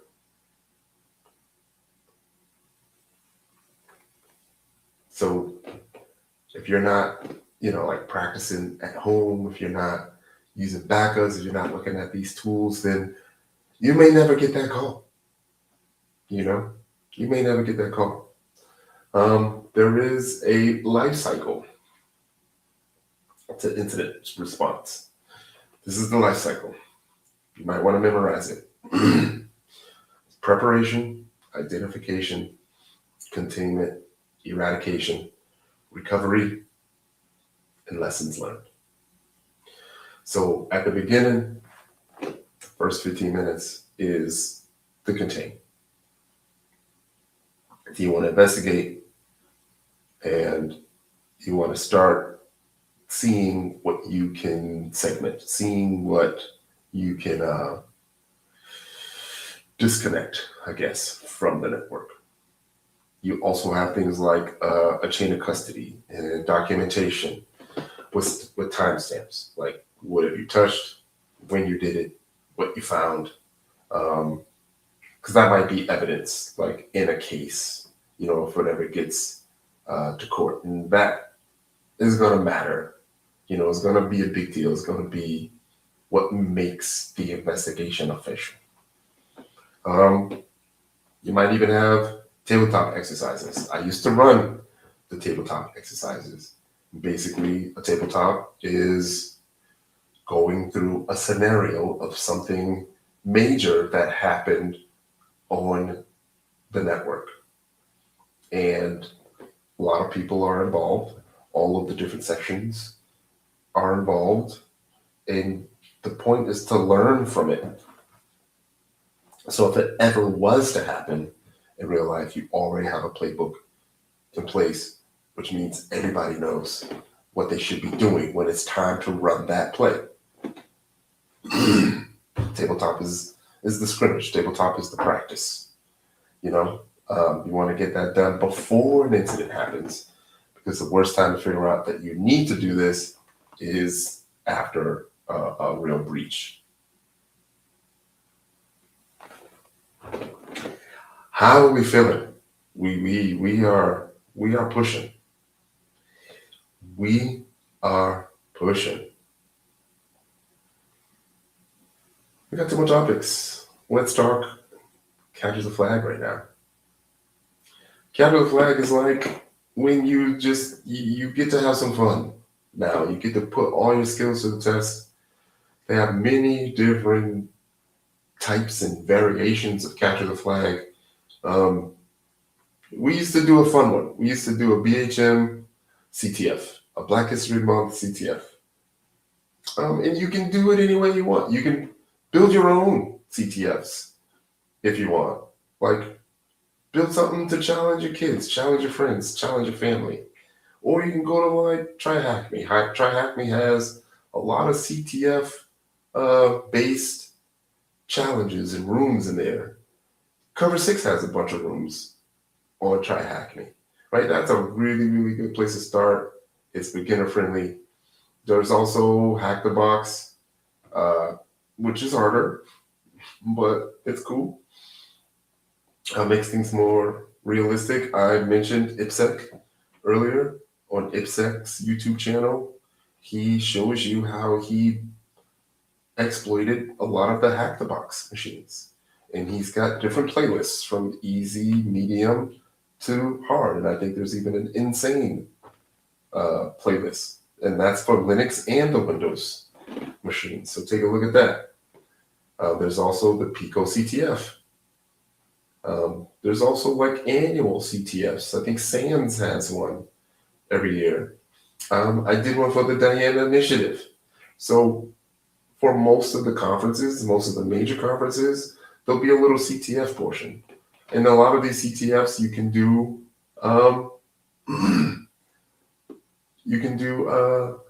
remotely. What's a good site? I think it's called ctftime.org.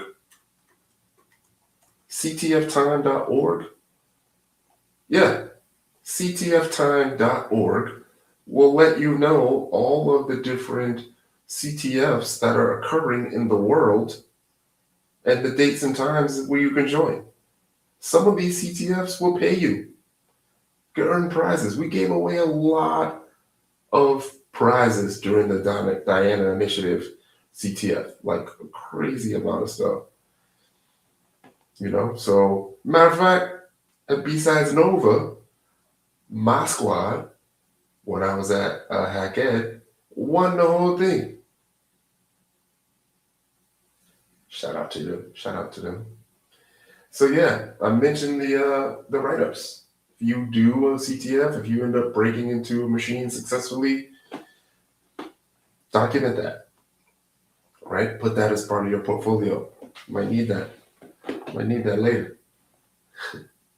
And you'll get noticed more when you can document things and you're talking about things online or in your own little personal blog, or your own little video channel. That's how you do it. Rana Khalil.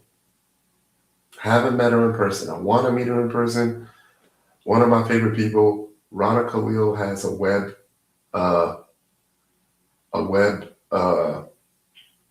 someone looked that up for me. Rana Khalil, Rana, and I want to say Khalil. She's got a web academy on YouTube, and the way that she explains everything, like, it can't miss content. It can't miss content. So make sure you're looking at CTFs. It's like a big giant check on learning. That's also fun. You know what I mean? You get to see what different tools are being used. You see what the different challenges and setups are like. And it keeps your skills up. Yeah, Rana, I want to put that there. Rana is amazing. Yeah, it's called Web Security. Web Security. Definitely document the whole thing. And you know what? I'm gonna push through, and we can talk about the last one, your career paths and next steps, and then we could possibly close out an hour early. Like, first of all, I gotta say, you're at the 5-minute mark. You're still here with me. I appreciate you. I do. You can join our Discord. I'm gonna throw this banner out there so you can go to the website. We have over 20 or so practice exam engines, some really, really great content in there. 20% off anything. I've been throwing this coupon out every hour and a half or so to reward y'all that have been sticking with me. So I appreciate y'all. 5 hours in, I appreciate you. I really do. But the next steps, like in the end, like, everybody wants the job, right? You want a job. In the end, you want a job. I always tell people,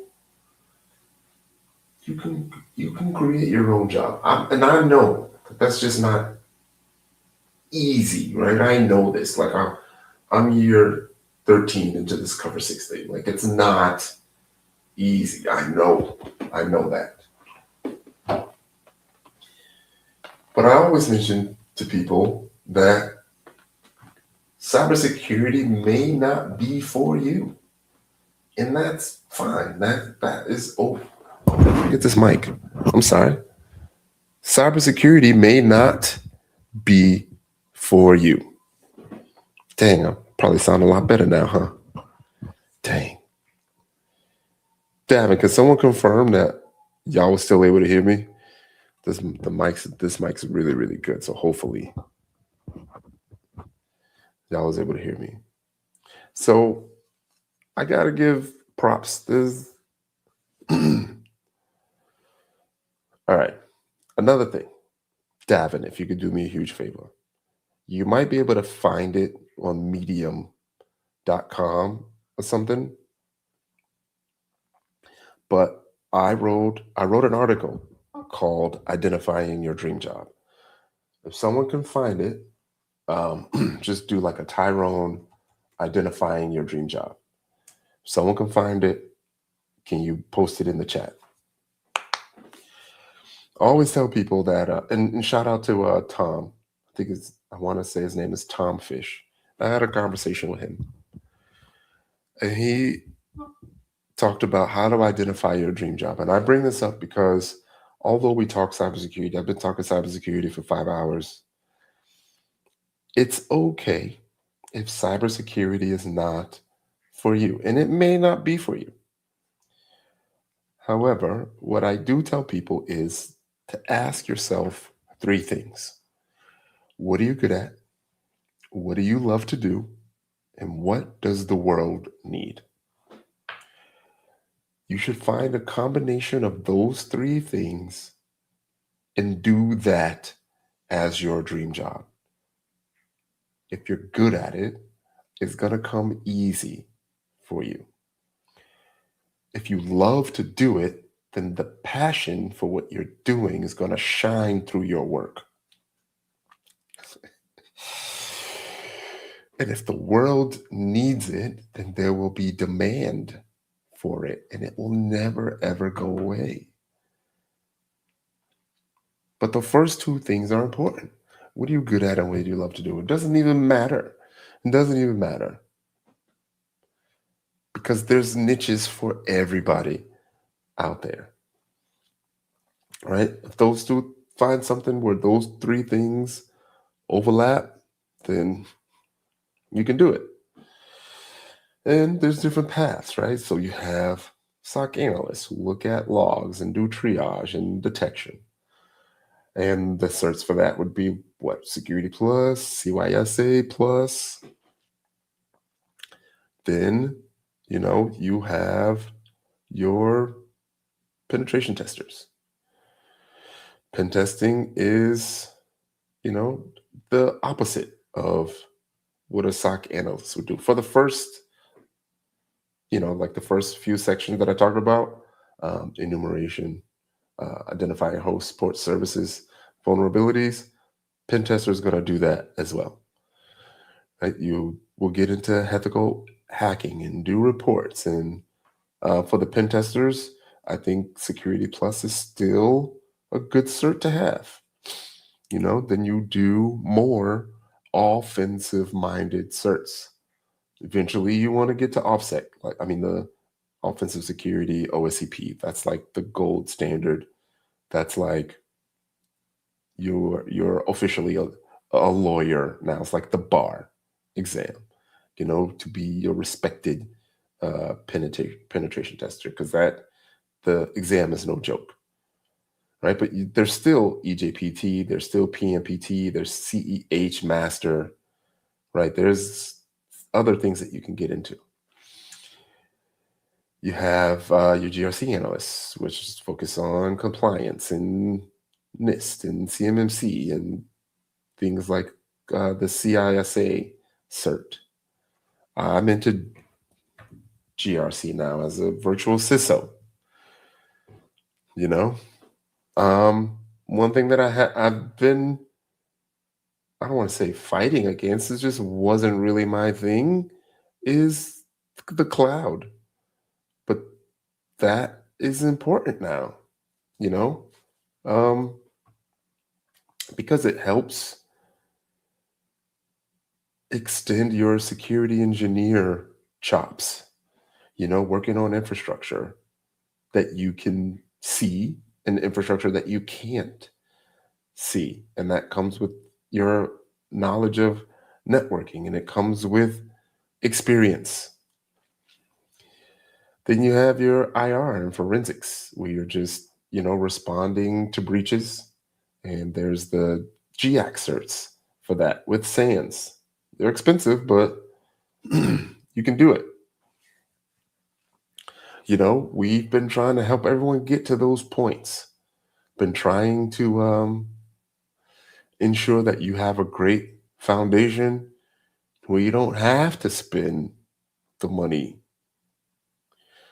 Like we just mentioned about SANS with the workshops. We've been doing the workshops for years.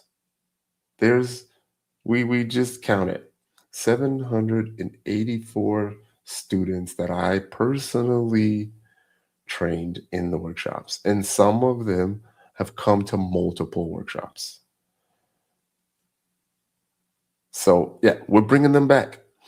And you're currently watching me build it right now. So we started a month ago with the breaking into cyber. We're doing the intro to cyber. Those are the foundational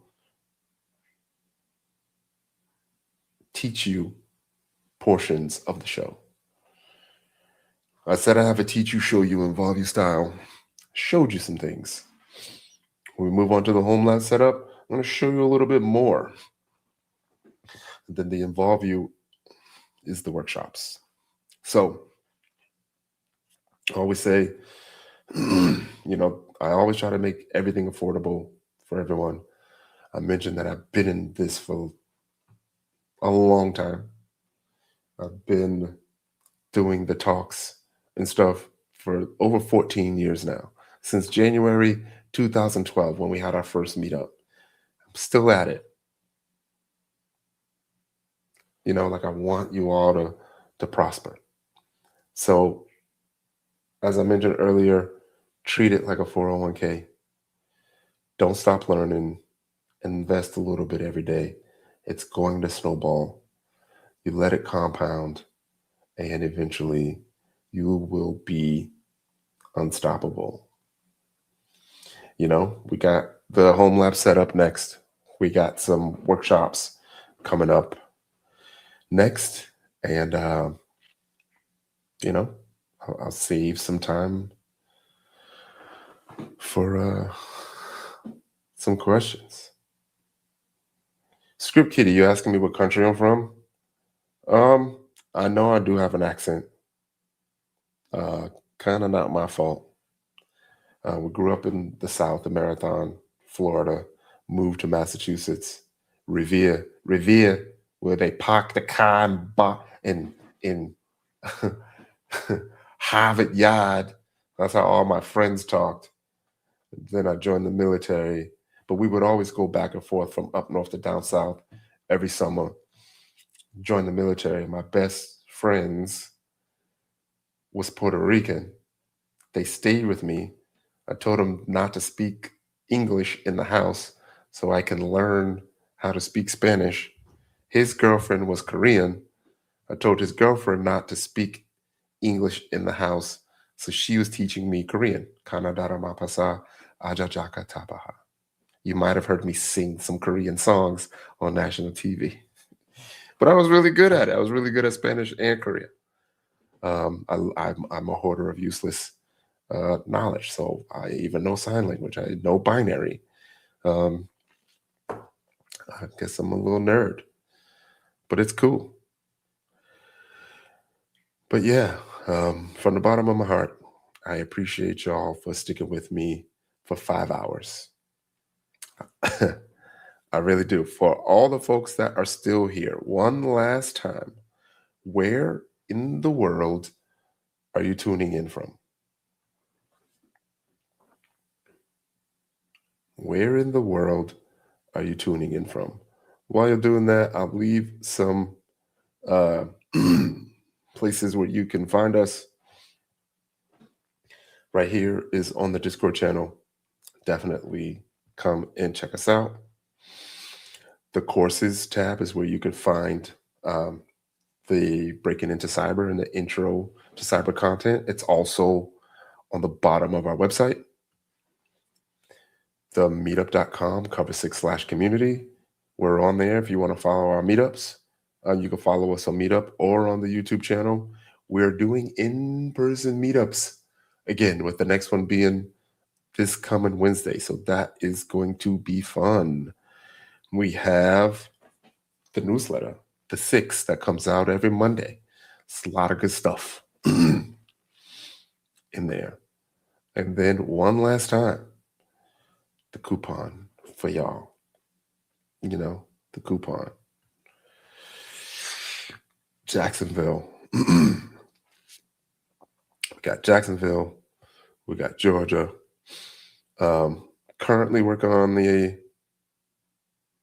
CC cert because it's free. Do you recommend getting the Security Plus? Yes, I do recommend getting the Security Plus, the CC cert, and Security Plus practice exams are on the website. So go and check those out. Dean, appreciate you. Thank you so much for being here. Thank you so much for being here.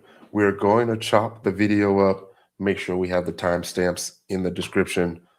As I mentioned, connect with me either through a comment here or on the Discord channel or or at info@cover6solutions.com. Just before I close, if you look at the pinned comment, there's a folder of files. Moving forward, if you can hear me talk, then you'll be able to leave the talk with something tangible. So that something tangible is going to be either new files or it's going to be a blog post. That folder is going to be there forever. So bookmark it. We're going to continually add free resources to that folder. If there is anything specific that you would like to be created, I will create it and put it in the folder. But you got to let me know either through a YouTube comment, hit me up on Discord, or send me an email at info@cover6solutions.com. And with that being said, 5 hours in, appreciate you all. I think I'm good for a while. I am going to go take a break. And you all have a very, very good day. Again, I appreciate every single one of you.